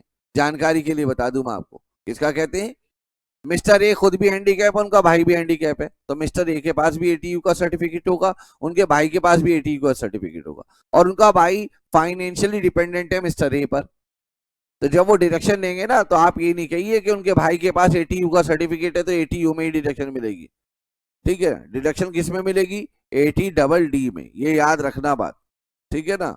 इसलिए नाम हर जगह एक जैसा नहीं होता, कंटेक्स्ट में देखनी पड़ती है बात, ठीक है। हमेशा नाम के पीछे नहीं भागना है बात से, ठीक है बेटा, बात समझ में आ रही है? तो 80U और 80DD है ना, तो 80U में डिडक्शन मिलेगी अगर एसएससी खुद हैंडीकैप है और उसके कोई भी परिवार का डिपेंडेंट सदस्य अगर हैंडीकैप है और वो उस पर डिपेंडेंट है, तो 80DD में चाहे इलाज पर 1 रुपया खर्च ना हो किया गया हो, हैंडीकैप पर उसकी रिपेयर मेंटेनेंस पर 1 रुपया भी खर्च ना किया हो, इस सेक्शन में जो डिडक्शन है वो इररेस्पेक्टिव ऑफ अमाउंट इनकर्ड है, यानी कि फिक्स है इसमें डिडक्शन। अगर वो सीवियर डिसेबिलिटी है तो 1,25,000 रुपए पर एनम पर हैंडीकैप डिडक्शन है, और नॉन सीवियर डिसेबिलिटी है तो डिडक्शन का अमाउंट 75,000 है। सीवियर नॉन सीवियर डिसेबिलिटी वो सर्टिफिकेट से डिसाइड होगी। अगर उस सर्टिफिकेट में हैंडीकैप का जो रेट है, परसेंटेज ऑफ डिसेबिलिटी है, वो 80% या उससे ज्यादा है तो ये सीवियर हैंडीकैप है, और अगर 80% से कम है, 79 है, 75% हैंडीकैप लिखा हुआ है, तो ये नॉन सीवियर है, और उसके हिसाब से ये लिमिट तय होगी। चाहे खर्चा ना भी किया गया हो तब भी हर वर्ष डिडक्शन मिलती रहेगी। क्लियर है आपको मेरी बात? चलिए, इसके बाद आता है जी कॉन्सेप्ट नंबर 17, ठीक है ना, डोनेशन के ऊपर।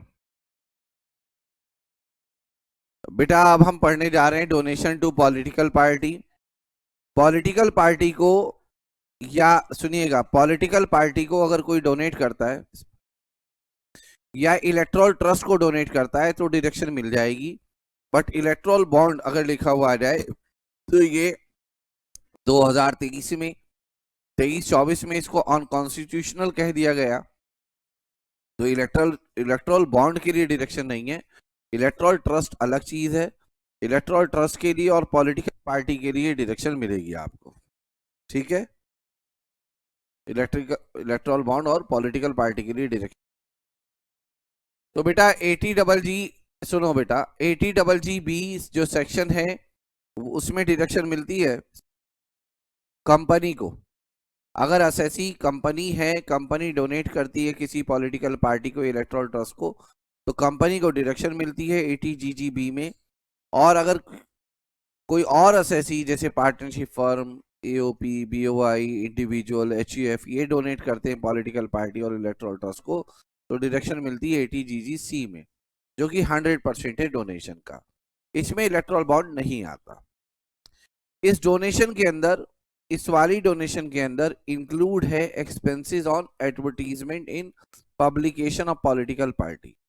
तो जब हमने डोनेशन पे एरो लगाते हुए यहाँ लिखा, अब आप ये बताइए क्या इस डोनेशन पर भी यहाँ मैं एरो लगा सकता हूँ या नहीं लगा सकता हूँ? हाँ या ना? तो जवाब है नहीं। सिर्फ जो कंपनी पे करेगी, ठीक है ना, एज ए डोनेशन, उसकी डिडक्शन मिलेगी और कंपनी को ही डिडक्शन मिलेगी अगर उन्होंने कोई एक्सपेंडिचर किया एडवर्टीजमेंट पर in publication of political party. But अगर कोई इंडिविजुअल किसी पॉलिटिकल पार्टी में डोनेट करता है फॉर एडवर्टीजमेंट पर्पस, तो उसको डिडक्शन नहीं मिलेगी। पब्लिकेशन का मतलब यहाँ पे magazine, newspaper publish by political party है। अगर डोनेशन बेटा 2000 रुपए से ज्यादा की है, महेंद्र भाई 20 मिनट वेट करिए, डोनेशन अगर 2000 रुपए से ज्यादा की है तो डिडक्शन मिलेगी, मगर तब जब डोनेशन अकाउंट पे ही चेक से दी गई हो। इसे समझाने के लिए हमने यहाँ एग्जाम्पल दिया है। पॉलिटिकल पार्टी और इलेक्टोरल ट्रस्ट को डोनेट किया गया है 2 लाख रुपए। एडवर्टीजमेंट इन ब्रोशर किया है ऑफ ए पॉलिटिकल पार्टी, 25,000 का डिडक्शन मिल जाएगी 2 लाख। कंट्रीब्यूशन के अंदर इंक्लूड होता है expenses on advertisement in brochure of A political party. Company law का ये सेक्शन कहता है कि डोनेशन में इंक्लूड होगा expenses incurred on political party. ये सेक्शन किसी इंडिविजुअल पे नहीं लगता। इसका मतलब ये हुआ कि अगर एक इंडिविजुअल एडवर्टीजमेंट के लिए किसी पॉलिटिकल पार्टी को पैसा देता है तो वो डिडक्शन नहीं ले सकता।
तो बेटा हम एटीजी में ये बात कर रहे थे कि एटीजी में 4 चीजें हैं। कैटेगरी ए में टोटल 24 आइटम्स आएंगे, कैटेगरी बी में पीएम ड्रॉट रिलीफ फंड आएगा, कैटेगरी सी में मैंने एक न्यूमोनिक बनाया हुआ है, खेलोगे तो बच्चों पर ध्यान नहीं जाएगा। तो कैटेगरी सी में जो आएगा ना बेटा, वो कैटेगरी सी में आएगा आपका, आप एक तरीके से कह लीजिए कि कैटेगरी सी में आ जाएगा, एक तो गवर्नमेंट और लोकल अथॉरिटी को फैमिली प्लानिंग के लिए डोनेशन दिया गया है और इंडियन ओलंपिक एसोसिएशन को। और कैटेगरी 4 को हमने ऐसे क्लासिफाई कर दिया कि गवर्नमेंट को, एनजीओ को हाउसिंग एकोमोडेशन के लिए और गॉड के लिए जो डोनेशन देंगे उसकी आपको क्या मिलेगी, डिडक्शन। बेटा ये जो कैटेगरी सी और डी है जहां पे लिमिट है, वहां लिमिट में आप कैटेगरी सी और डी के लिए हमेशा डोनेशन का अमाउंट देखिए, कितना डोनेशन दिया है। फॉर एग्जाम्पल आपने डोनेशन दिया है फैमिली प्लानिंग के लिए 10,000 रुपए का, तो यहाँ पे 10,000 रुपए लिखिए और जो आपकी एडजस्टेड जीटीआई है उसका 10% निकालिए। एडजस्टेड जीटीआई कुछ ऐसे निकलती है जो स्क्रीन पर अभी हमने आपके सामने लिखा हुआ है। ग्रॉस टोटल इनकम में से दोनों तरह के लॉन्ग टर्म कैपिटल गेन घटा दीजिए, 112 और 112A वाला, अगर इसके अंदर कोई लॉन्ग टर्म कैपिटल गेन है तो वो हटा दीजिए।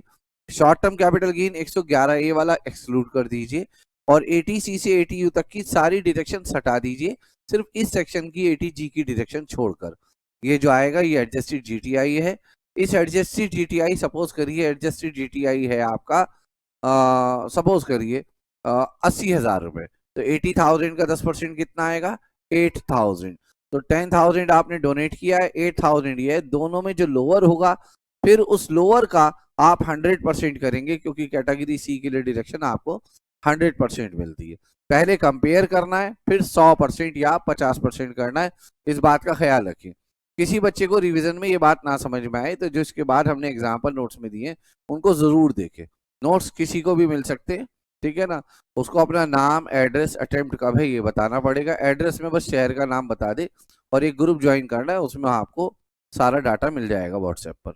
अच्छा, आप मेरी जानकारी के लिए बताइए, व्हाट्सएप पर अब जो नए ग्रुप बनते हैं उसमें कितने भी मेंबर ऐड हो सकते हैं ना? अब तो ऐसा नहीं है कि ना 200-250 ही मेंबर ऐड होंगे। हाँ, है ऐसा कुछ? 2000, कोई बात नहीं, फिर नया ग्रुप बना लेंगे उसके बाद, ठीक है। तो अच्छा, अगर कैटेगरी डी में डोनेट करेंगे, फॉर एग्जांपल आपने एक एनजीओ को डोनेट किया है जो रजिस्टर्ड है 12AA में 10,000 रुपए का, और यहाँ पे लिमिट आ रही है आपकी 8,000, तो 10,000 और 8,000 में लोअर क्या है, फिर उसका 50% डिडक्शन मिलेगी। और कैटेगरी सी और डी दोनों मिलाकर बेटा कभी भी एडजस्टेड जीटीआई के 10% से ज्यादा नहीं हो सकता, ठीक है। जो आपकी क्वेरीज है वो क्लास के लास्ट में टेकअप करेंगे, जो भी आपकी क्वेरीज है। यहाँ पे हमने ये एक एग्जांपल दिया हुआ है, 32 साल का एक इंडियन सिटीजन है मिस्टर एक्स, और उसकी ये कुछ इनकम है, बिजनेस इनकम है, long term capital gain, short term capital gain, short term capital gain under section 111A, income from other source, और यहाँ से डोनेशन स्टार्ट हुई है, donation to PM drought relief fund. अब आप देख के बता सकते हैं कि ये कैटेगरी बी में आएगा, PM relief fund category A में आएगा, गवर्नमेंट ऑफ इंडिया को फैमिली प्लानिंग के लिए दिया है पैसा, कैटेगरी सी में आएगा, अफ्रीका पब्लिक कंट्रीब्यूशन इंडिया ये ए में आएगा, अप्रूव चैरिटेबल ट्रस्ट ये डी में आएगा, national fund for communal harmony ये ए में आएगा, डोनेशन काइंड में देंगे कहीं नहीं आएगा, डोनेशन टू अप्रूव्ड यूनिवर्सिटी ये ए में आएगा। ए में 24 नाम है, बी में पीएम ड्रॉट रिलीफ फंड है, सी में गवर्नमेंट ऑफ इंडिया को फैमिली प्लानिंग के लिए डोनेशन दिया जाए वो है, या लोकल अथॉरिटी को, या फिर कंपनी इंडियन ओलंपिक एसोसिएशन या किसी रिकॉग्नाइज स्पोर्ट्स बॉडी को डोनेट करे। डी में गवर्नमेंट या लोकल अथॉरिटी को फैमिली प्लानिंग छोड़कर किसी भी चैरिटेबल पर्पस के लिए डोनेट करें, एनजीओ को जो 12AA में रजिस्टर्ड है उसको डोनेट करें, हाउसिंग एकोमोडेशन के लिए करें किसी कमीशन को पेमेंट यानी कि ट्रस्ट वगैरह को, और डी में जो डी की लास्ट कैटेगरी वो है notified temple, mosque, church, gurdwara, ठीक है ना। और ये जो है मेडिकल इंश्योरेंस प्रीमियम, ये 80D का पार्ट है और ये 80C का पार्ट है। तो जब आप इनकी डोनेशन की डिडक्शन निकालेंगे तो आप क्या करिए, इनकम कंप्यूट करिए, ये इनकम आ गई, आपने पहले 80C ले लिया, सेविंग बैंक का इंटरेस्ट था ऊपर ऐड हुआ हुआ, उसकी 10,000 की डिडक्शन ले ली, 80D ले ली 16,000 रुपए। डोनेशन के लिए आप अलग से एक वर्किंग नोट बनाइए, क्योंकि डोनेशन में कैटेगरी ए वाली डोनेशन भी है, बी वाली भी है, सी वाली भी है और डी वाली भी है। इसके लिए हमने एक वर्किंग नोट बनाया जो आपके सामने है। पीएम ड्रॉट रिलीफ फंड में आपने 24,000 रुपए जमा किए हैं, 50% डिडक्शन मिलती है, सीधा सीधा आ गया 12,000। क्योंकि कैटेगरी ए और बी के लिए जो डिडक्शन की लिमिट है वो 100%, 50% है, विदाउट एनी क्वालिफाइंग लिमिट, यानी कि कोई कंडीशन नहीं है। उस पर एडजस्टेड जीटीआई का 10% नहीं देखते। रिलीफ फंड में 18,000 रुपए आपने डोनेट किए, 100% डिडक्शन मिलेगी 18,000। अफ्रीका फंड में 5,000 डोनेट किए, 100% डिडक्शन मिलेगी 5,000। कम्युनल हार्मनी के लिए और यूनिवर्सिटी के लिए भी डिडक्शन 100% मिलेगी। यहां से लेकर यहां तक या तो ये कैटेगरी बी के हैं या फिर सारे ए के हैं। उसके बाद चैरिटेबल ट्रस्ट को इन काइंड आपने डोनेट किया, इसकी डिडक्शन नहीं मिलेगी। चैरिटेबल ट्रस्ट गवर्नमेंट को आपने फैमिली प्लानिंग के लिए डोनेट किया 27,700, जिसकी डिडक्शन 100% मिलती है, मगर क्वालिफाइंग लिमिट है इसके अंदर। और चैरिटेबल ट्रस्ट को डोनेट किया है 22,000, इसकी डिडक्शन आपको मात्र 50% मिलती है। इसकी जो लिमिट है ये इसके ऊपर भी लिमिट लगती है। जब कोई बच्चा यहां से आंसर देखेगा तो वो 27,700 का 100% करके 27,700 देख लेगा, और फिर 22,000 का 50% करके यहाँ 11,000 नहीं आएगा, और वो यहां से समझ में आना उसके बंद हो जाएगा। तो सबसे पहले तो मैंने 27,700 का 100% यहाँ पे ऐसे नहीं लिखा है, इसके लिए मैंने बाकायदा अलग से वर्किंग नोट बनाए। तो फर्स्ट ऑफ ऑल तो इस क्वेश्चन में इस पार्ट के लिए 7 और 8 नंबर के लिए मुझे एडजस्टेड जीटीआई निकालना पड़ेगा, जो मैंने वर्किंग नोट नंबर 2 में निकाला है इधर की तरफ। जीटीआई मेरा 4,75,700 था, इसमें से मैंने लॉन्ग टर्म कैपिटल गेन हटा दिया। शॉर्ट टर्म कैपिटल गेन 2 थे, मैंने 111A वाला हटाना है। 80C की डिडक्शन, डी की डिडक्शन और 80TTA की डिडक्शन हटा दी, 80G की छोड़कर सारी डिडक्शन हटा दी। मेरा एडजस्टेड जीटीआई आया 3,12,700, तो मेरी क्वालिफाइंग लिमिट है इसका 10%, वो बनेगी 31,270 रुपए। अब मैं फैमिली प्लानिंग के लिए देखूंगा कि मैंने कितना डोनेट किया, 27,700, और उसका 10% एडजस्टेड जीटीआई का 31,270। इन दोनों में लोअर है 27,700। फिर इस 27,700 का 100% करना है, वो 27,700 आया यहाँ पर।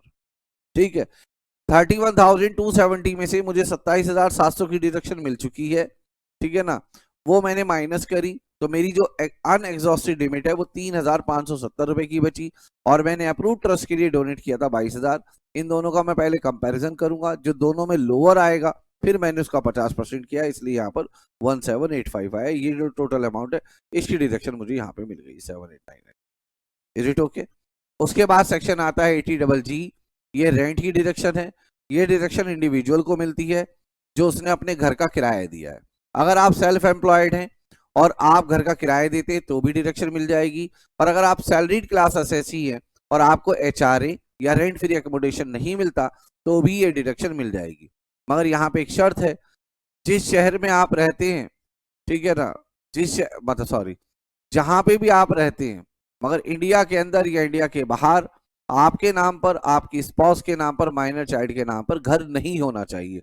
अगर उनके नाम पर घर है तो आपको इस सेक्शन में डिडक्शन नहीं मिलेगी। और अगर आप किसी एचयूएफ के सदस्य हैं तो एचयूएफ के नाम पर मकान नहीं होना चाहिए, कोई हाउस प्रॉपर्टी नहीं होनी चाहिए।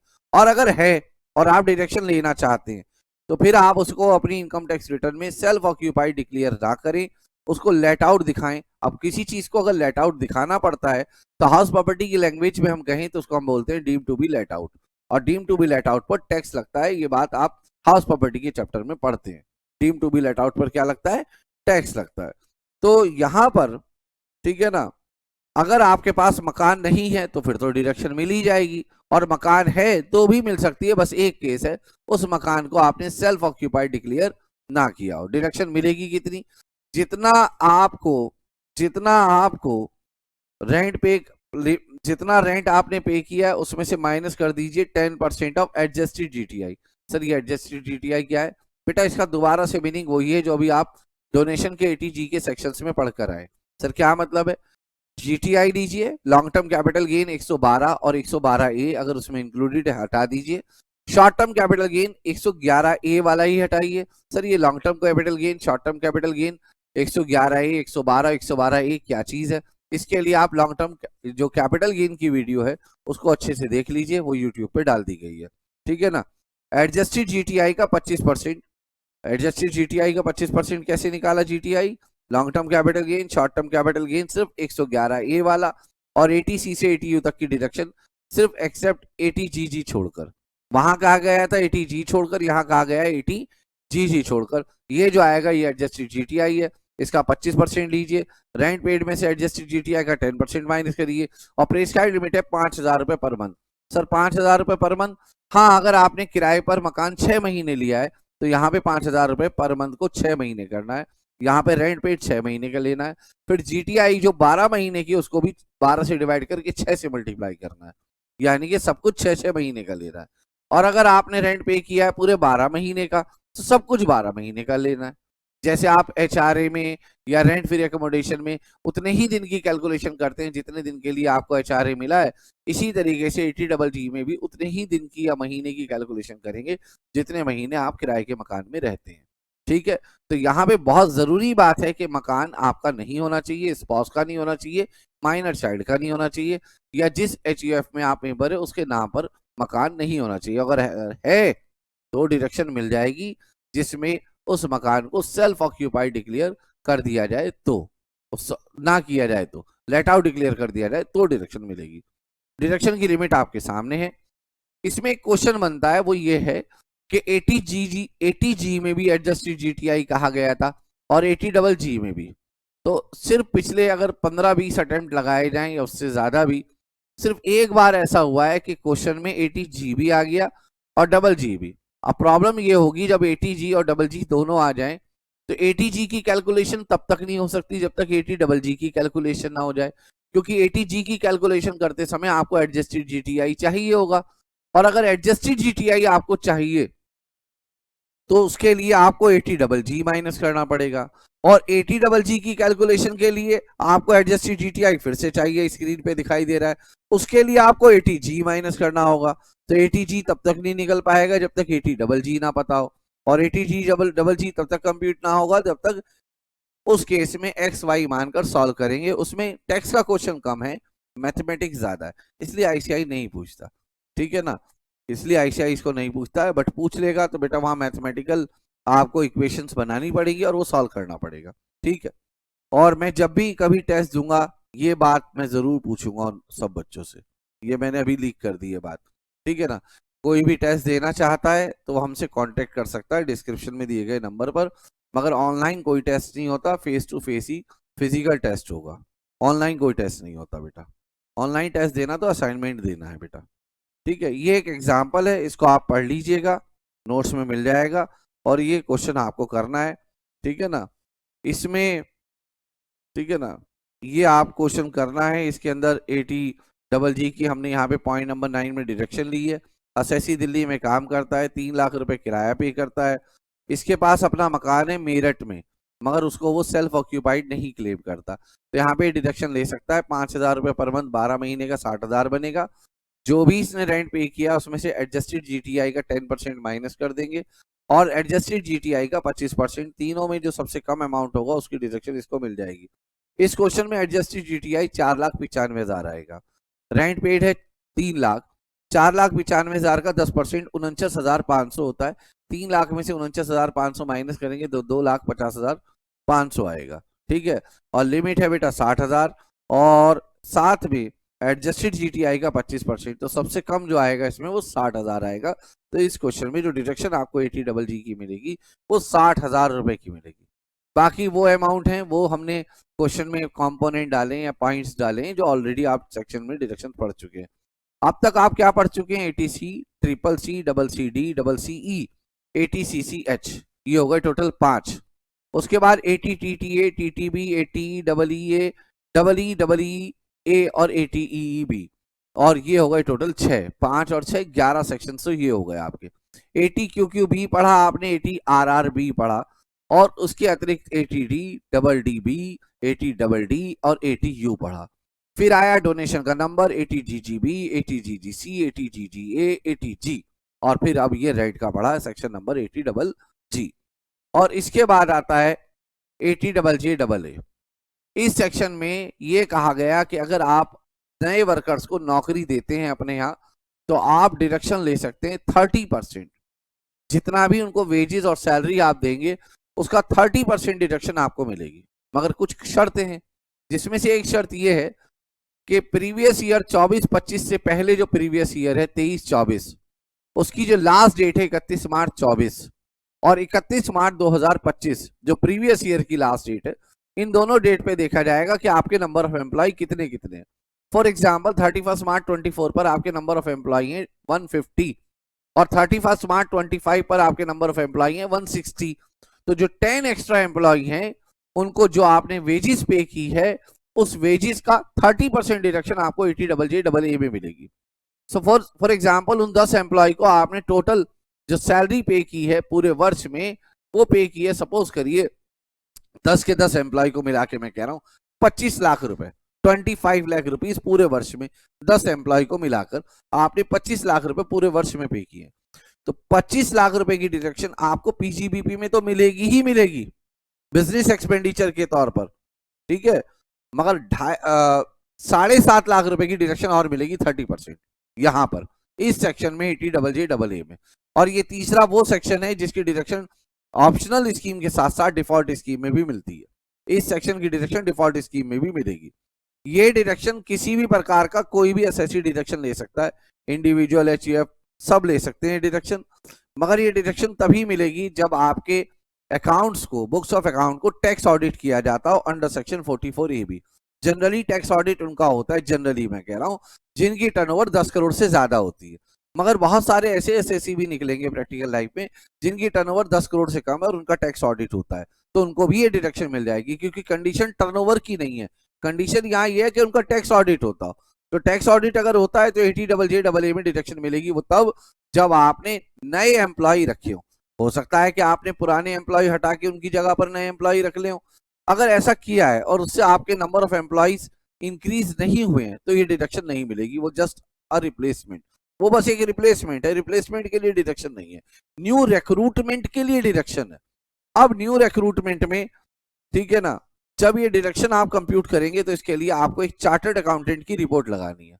तो चार्टर्ड अकाउंटेंट की रिपोर्ट आज कोई आईटीआर के साथ नहीं जाती, कहीं पर भी किसी भी लॉ में लिखा है कि ये रिपोर्ट लगानी, ये लगानी है। तो आपकी जानकारी के लिए मैं बता दूं, इनकम टैक्स रिटर्न के साथ कोई रिपोर्ट साथ में अटैच होके नहीं जाती, या तो उससे पहले कोई रिपोर्ट जाएगी या फिर उसके बाद कोई रिपोर्ट जाएगी और वो असेसिंग ऑफिसर आपसे नोटिस भेज के मंगा लेगा, ठीक है ना।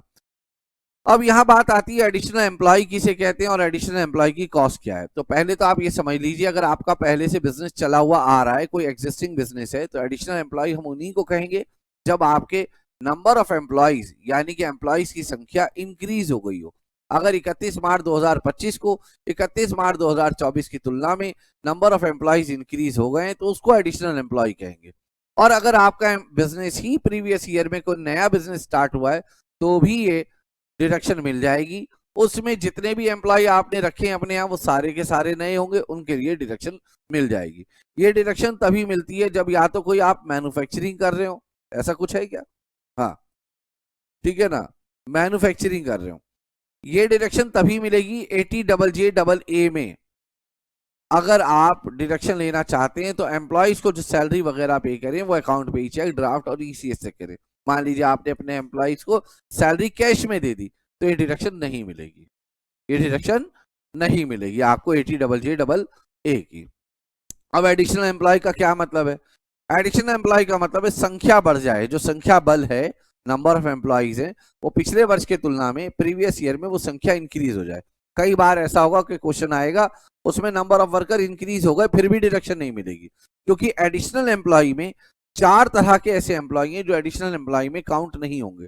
नंबर 1 वो एम्प्लॉय जिसकी सैलरी पर मंथ 25,000 रुपए या उससे ज्यादा हो। नंबर 2 जिसका कंट्रीब्यूशन किसी भी पेंशन स्कीम में सारा का सारा गवर्नमेंट ने दिया हो। नंबर 3 ऐसा एम्प्लॉय जिसको एम्प्लॉयर ने 240 दिन से कम के लिए प्रीवियस ईयर में अपने यहाँ जॉब पे रखा था।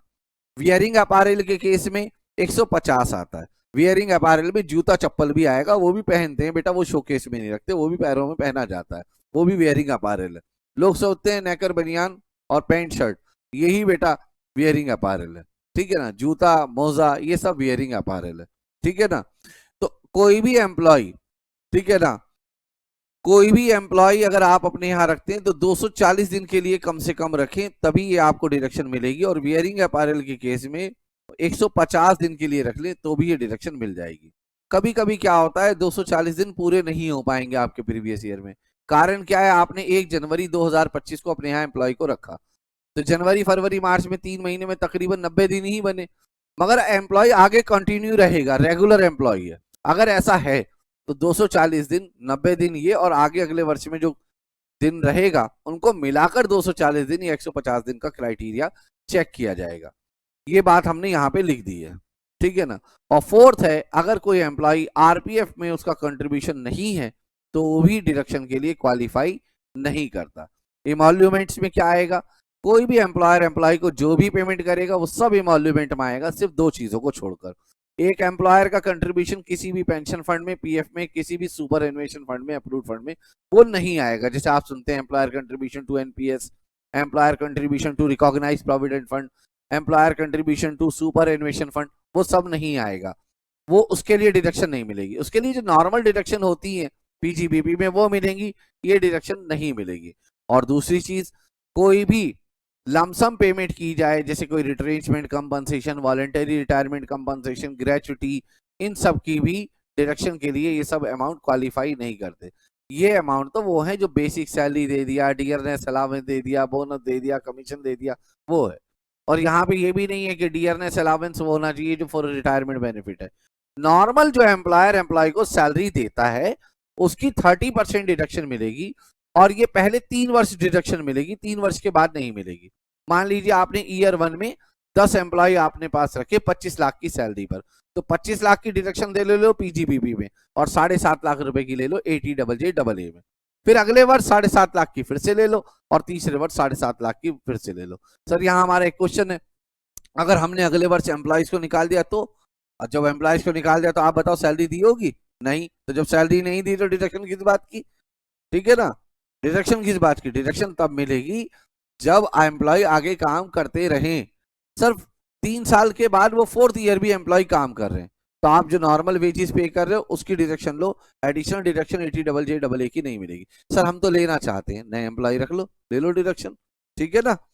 इसकी डिडक्शन के लिए, ATJJA की डिडक्शन के लिए ITR को समय से फाइल करना जरूरी है, और यहाँ पे जो समय सीमा है वो 31 अक्टूबर है, ठीक है। एक जगह मैंने कहीं पे नोट्स में 30 सितंबर लिख दिया है, जिनका ऑडिट होता है, जिनका भी ऑडिट होता है उन सब के लिए ITR फाइल करने की समय सीमा, टाइम लिमिट 31 अक्टूबर है। 3 ऐसे सेक्शन हैं जो हमने अभी तक पढ़े हैं पूरे कोर्स चैप्टर में, ATQQB, ATRRB और ATJJA, जिनके लिए शर्त है कि ITR को जो भी आपकी ड्यू डेट है वहां तक फाइल हो जानी चाहिए। अगर ITR आपकी किसी भी कारण से डिले हो गई तो आप इन सेक्शंस में डिडक्शन नहीं ले सकते। और 3 ऐसे सेक्शंस हैं कि जिनकी डिडक्शन डिफॉल्ट स्कीम में भी मिल जाएगी, वो है ATJJA, ATCCD सबसेक्शन 2 और ATCCH सबसेक्शन 2, जिनमें से मैंने मोस्ट इंपॉर्टेंट नोट में लिखा है कि जो डिडक्शन है इस सेक्शन की JJA की, वो डिडक्शन आपको मिल जाएगी कौन से स्कीम में? डिफॉल्ट स्कीम में भी मिल जाएगी। इसके बाद जो इलस्ट्रेशन है वो सारे मैं एक साथ आपको गो थ्रू करा दूंगा, ठीक है ना, और वो इसी, या तो इसी क्लास में हम ऐड कर देंगे या अलग से क्लास बना के उसकी डाल देंगे, ठीक है ना। सेक्शन नंबर 10AA में टैक्स हॉलीडे फॉर, ये सेक्शन है जो 2005 में आया था, 1 अप्रैल 2005 से ये पहली बार इफेक्टिव हुआ। इस सेक्शन में ये कहा गया कि एक स्पेशल इकोनॉमिक जोन है, अगर स्पेशल इकोनॉमिक जोन में 2 पार्टी होती है, याद रखना, एक वो जिसने उस एरिया को डेवलप किया है, उसे कहते हैं SEZ डेवलपर। ये सेक्शन SEZ डेवलपर के लिए नहीं है, ये सेक्शन SEZ यूनिट के लिए। सर ये यूनिट कौन होते हैं? मान लीजिए गवर्नमेंट ने एक एरिया मुझको अलॉट कर दिया कि शाहबाज आलम ये तुम्हारी कंपनी है, ठीक है ना, आप अपनी कंपनी के थ्रू इस एरिया को पूरे डेवलप करिए। कोई गांव देहात में मुझको एरिया दे दिया उड़ीसा का, और मुझसे कहा इसको डेवलप करिए, यहाँ रोड बनाइए, पावर हाउस लगाइए, सैनिटेशन की व्यवस्था करिए, सीवरेज बनाइए, सब काम आपका है, पूरा डेवलपमेंट आप करिए, और फिर यहाँ पर फैक्ट्री, बैंक वगैरह सब बनाना आपका काम है। फिर यहाँ पर कुछ लोग आएंगे, वो आपसे कहेंगे हमें ये प्रॉपर्टी चाहिए, और वो हमसे लाइसेंस लेकर आएंगे, आप उनको अलॉट कर देना हमारे साथ मिलकर, हमारी कोऑर्डिनेशन में। बस आपका काम है उस एरिया को डेवलप करना। तो मैं तो हुआ SEZ डेवलपर, और वहां आके जो फैक्ट्री, ऑफिस, बैंक्स वगैरह आएंगे वो हुए SEZ के यूनिट। जो डेवलपर है उसके लिए डिडक्शन नहीं है, SEZ यूनिट के लिए। अब ये है डिडक्शन क्यों? स्पेशल इकोनॉमिक जोन में जो भी आप गुड्स प्रोड्यूस करेंगे या सर्विस प्रोवाइड करेंगे उनको दो जगह बेचा जा सकता है, इंडिया में भी और इंडिया के बाहर भी। इंडिया के बाहर जो बेचेंगे उसको कहेंगे एक्सपोर्ट, इंडिया के अंदर जो बेचेंगे उसको कहेंगे डोमेस्टिक टैरिफ एरिया में गुड्स की सप्लाई करना। याद रखना, डोमेस्टिक टैरिफ एरिया के लिए डिडक्शन नहीं है। ये डिडक्शन आपको 10AA में तभी मिलेगी जब आप उसका एक्सपोर्ट करते हो। बहुत ध्यान से सुना, SEZ यूनिट के लिए डिडक्शन है, डिडक्शन मिलेगी एक्सपोर्ट के कंटेक्स्ट में। एक्सपोर्ट की वजह से जो आपको प्रॉफिट हुआ है उसके लिए डिडक्शन मिलेगी। For example, special economic zone की टोटल टर्नओवर आपकी 10 करोड़ रुपए है और उसमें से जो एक्सपोर्ट टर्नओवर है वो आपकी 4 करोड़ रुपए है, तो टोटल टर्नओवर 10 करोड़ पे कुछ ना कुछ प्रॉफिट हुआ होगा। सपोज करिए 10 करोड़ की टर्नओवर पर आपको प्रॉफिट हुआ है 1.5 करोड़, तो 1.5 करोड़ का प्रॉफिट है 10 करोड़ पर, तो 4 करोड़ पर एक्सपोर्ट टर्नओवर पर कितना प्रॉफिट होगा? That comes rupees 60 lakh. 1.5 crore divide by 10 crore into 4 crore is equal to 60 lakh rupees. तो 60 लाख रुपीज के लिए हमको डिडक्शन मिलेगी। पहले आपको अपनी इनकम में पूरा प्रॉफिट ऐड करना है, पूरा 1.5 करोड़ रुपया। डिडक्शन जो मिलेगी वो एक्सपोर्ट टर्नओवर पर होने वाले प्रॉफिट की डिडक्शन मिलेगी। कितनी मिलेगी? बिजनेस के पहले 5 साल 100% की डिडक्शन मिलेगी, अगले 5 साल प्रॉफिट का 50% डिडक्शन मिलेगी और लास्ट 5 ईयर भी 50% मिलेगी। मगर SEZ री इन्वेस्टमेंट रिजर्व में पैसा ट्रांसफर करना पड़ेगा, तब डिडक्शन आपको मिलेगी। ये डिडक्शन मैन्युफैक्चरर के लिए है और किसी भी सर्विस प्रोवाइडर के लिए है। डिडक्शन उन्हीं लोगों के लिए है जिनको लेटर ऑफ अप्रूवल मिला हो, यानी कि जो SEZ के यूनिट हो। डिडक्शन लेने के लिए पहली शर्त यह है कि 1 अप्रैल 2005 से 31 मार्च 2020 तक आपको लेटर ऑफ अप्रूवल भी मिल चुका हो और साथ में वहां आपने अपना बिजनेस भी कमेंसमेंट कर दिया हो। मगर कुछ केसेस में कोविड की वजह से 31 मार्च 2020 तक लाइसेंस मिल गया था बट बिजनेस ऑपरेशन स्टार्ट नहीं हो पाए थे, उन लोगों के लिए डेट को 31 मार्च 2020 से बढ़ाकर 31 मार्च 2021 कर दिया गया और साथ में लिखा गया गवर्नमेंट चाहे तो इस डेट को फर्दर नोटिफाई कर सकती है, एक्सटेंड कर सकती है। ये बात यहाँ लिखी हुई है। असेसी को जिसको इसकी डिडक्शन चाहिए उसको 44AB की ऑडिट रिपोर्ट के साथ साथ एक रिपोर्ट चार्टर्ड अकाउंटेंट की और जमा करानी है, जिसमें चार्टर्ड अकाउंटेंट ये एस्टीमेट करके देगा कि हाँ जो इन्होंने 10AA की डिडक्शन कंप्यूट की है वो बिल्कुल करेक्ट कंप्यूट की है। ये सर्टिफाई CA से कराना होगा और वो रिपोर्ट इनकम टैक्स डिपार्टमेंट में जमा होगी, तभी ये डिडक्शन ली जा सकती है। ये रिपोर्ट 1 महीना पहले ITR फाइल करने से 1 महीना पहले ही जमा हो जाएगी और अगर किसी कारणवश जमा नहीं हुई है तो असेसिंग ऑफिसर बाद में भी नोटिस भेज के मंगा सकता है आपसे रिपोर्ट, ठीक है ना।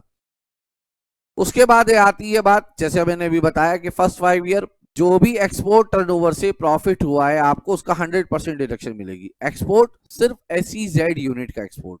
अगर आपका SEZ के बाहर भी कोई कम फैक्ट्री वगैरह है और वहां से भी आप एक्सपोर्ट कर रहे हैं तो बेटा उसके रिगार्डिंग 10AA नहीं है। 10AA SEZ यूनिट के लिए है, एक्सपोर्ट टर्नओवर पर होने वाले प्रॉफिट के लिए डिडक्शन मिलेगी। फर्स्ट 5 ईयर 100%, अगले 5 साल 50% और लास्ट 5 साल 50% मिलेगी, मगर आपको री इन्वेस्टमेंट रिजर्व में भी पैसा डालना पड़ेगा। इसे समझाने के लिए हमने यहाँ एग्जाम्पल लिखा है। आपको एक्सपोर्ट प्रॉफिट हुआ है SEZ यूनिट से 2 करोड़ रुपए, आपने रिजर्व में पैसा डाला है 1.5 करोड़, तो आपको डिडक्शन 1.5 करोड़ का 50% मिलेगी। बट अगर आपने दोनों जगह बराबर प्रॉफिट भी 2 करोड़ हुआ, रिजर्व में भी 2 करोड़ डाला, तो आपको डिडक्शन 50% 2 करोड़ का मिलेगी। बट अगर आपने रिजर्व में ज्यादा पैसा डाल दिया तो आपको 1 करोड़ की डिडक्शन मिल जाएगी। अक्सर बच्चे यहाँ पूछ लेते हैं कि जिससे बेनिफिट क्या होता है रिजर्व में पैसा डालने से। रिजर्व में पैसा डालने से फायदा ही है कि तो डिडक्शन मिल गई और रिजर्व आपका ही है, जब चाहे आप पैसा निकाल के उसको खर्च कर लो। मगर खर्च जो करना है वो 3 साल के अंदर अंदर करना है और खर्च करना है प्लांट एंड मशीनरी के लिए।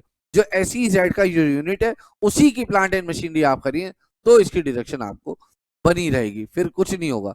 सर अगर हम हम पैसा निकाल लें तो 3 चीजों के लिए साफ मना किया गया है, उसके लिए आप पैसा खर्च नहीं कर सकते। नंबर 1, डिविडेंड के लिए इंडिया से बाहर पैसा नहीं भेज सकते और इंडिया से बाहर कोई एसेट क्रिएट नहीं कर सकते। सर हमें अपने वर्कर्स को सैलरी देनी है SEZ के यूनिट को, हमारे पास पैसा नहीं, हमने रिजर्व में से निकाल लिया, निकाल लो, पैसा दे दो, कोई दिक्कत नहीं है। मगर 3 साल के समाप्त होने से पहले पहले आपको दिखाना पड़ेगा वो जो पैसा निकाला था उससे आपने प्लांट एंड मशीनरी खरीदी है। अगर नहीं खरीदी तो फिर उसको मिसयूटिलाइजेशन माना जाएगा। और 3 साल समाप्त होते ही 4th ईयर में जितनी डिडक्शन आपने ली थी रिजर्व के नाम पर वो चीज आपके इनकम में एड बैक हो जाएगी और वो आपकी इनकम मानी जाएगी। ठीक है ना, ये बातें मैं आपको बता चुका हूं। 10AA में डिडक्शन लेने से पहले जितना भी एक्सपोर्ट टर्नओवर पर प्रॉफिट हुआ है वो आपकी इनकम में जोड़ा जाएगा और डिडक्शन हमेशा जीटीआई में से मिलेगी।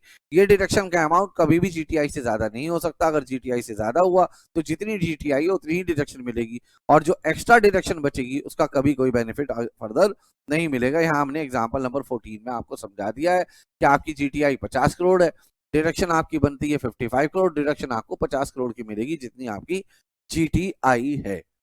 ठीक है, और जो अभी मैंने बताया कि री इन्वेस्टमेंट रिजर्व में आपने पैसा डाला हुआ है वो 3 साल के अंदर अंदर आपको प्लांट एंड मशीनरी पर खर्च करना होगा।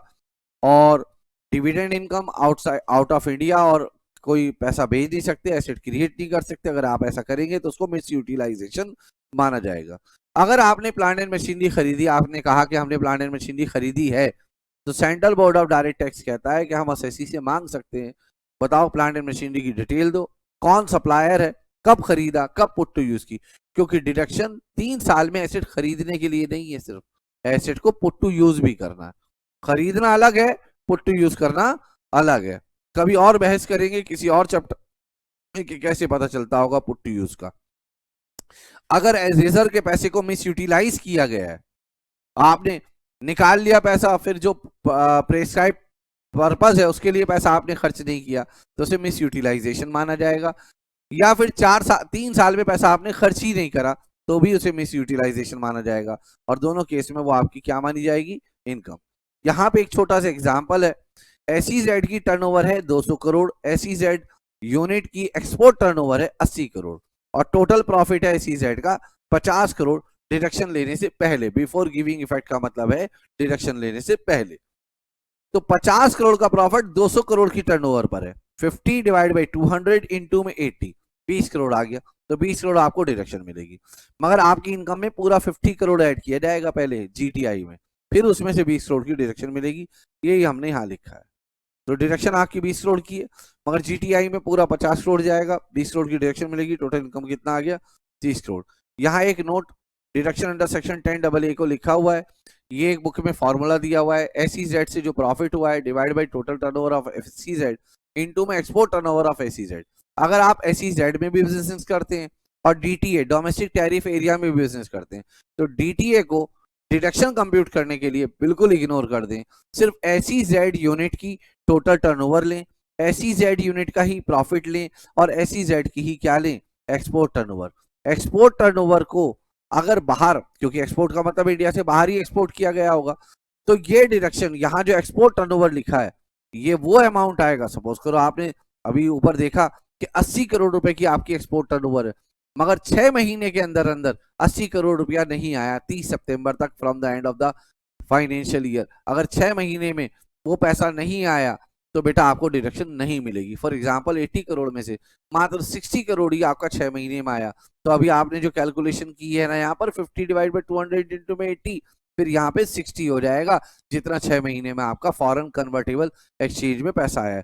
इंडिया के बाहर जब भी बाहर से पैसा आएगा वो पैसा, पूरे लॉ में ज्यादातर डेट लिखी हुई है 6 महीने from the end of the financial year, तभी वो आपको बेनिफिट मिलेंगे। एक्सपोर्ट टर्नओवर में कभी कभी आप इंश्योरेंस का पैसा, फ्रेट का पैसा, टेलीकम्युनिकेशन चार्जेस ये जोड़कर अपनी एक्सपोर्ट टर्नओवर बताते हैं। अगर इनको जोड़कर एक्सपोर्ट टर्नओवर बताया गया है तो इन तीनों चीजों को 10AA की कैलकुलेशन करते समय एक्सपोर्ट टर्नओवर से भी हटाइए और टोटल टर्नओवर से भी हटाइए। ऐसा एक क्वेश्चन आपको पीवाई क्वेश्चंस में मिलेगा। ठीक है, इसके अलावा एक एक्सप्लेनेशन ऐड की गई इसके अंदर कि अगर कोई आपने ऑन साइट सॉफ्टवेयर डेवलप किया इंडिया के बाहर, आपकी कंपनी के इंजीनियर गए मलेशिया और वहां पे किसी कंपनी के लिए on site development of software किया है तो उसको भी एक्सपोर्ट में काउंट किया जाएगा। इवन सिर्फ डेवलपमेंट ऑफ सॉफ्टवेयर नहीं, उस डेवलप्ड सॉफ्टवेयर की अगर आप कोई रिपेयरिंग सर्विस दे रहे हैं तो उसको भी एक्सपोर्ट में काउंट किया जाएगा। ठीक है, इसके बाद ये कुछ एग्जाम्पल्स हैं और यहाँ पे हमारा पूरा रिवीजन समाप्त होता है। इसके बाद हम क्वेश्चन आंसर करेंगे। तब तक के लिए बाय बाय।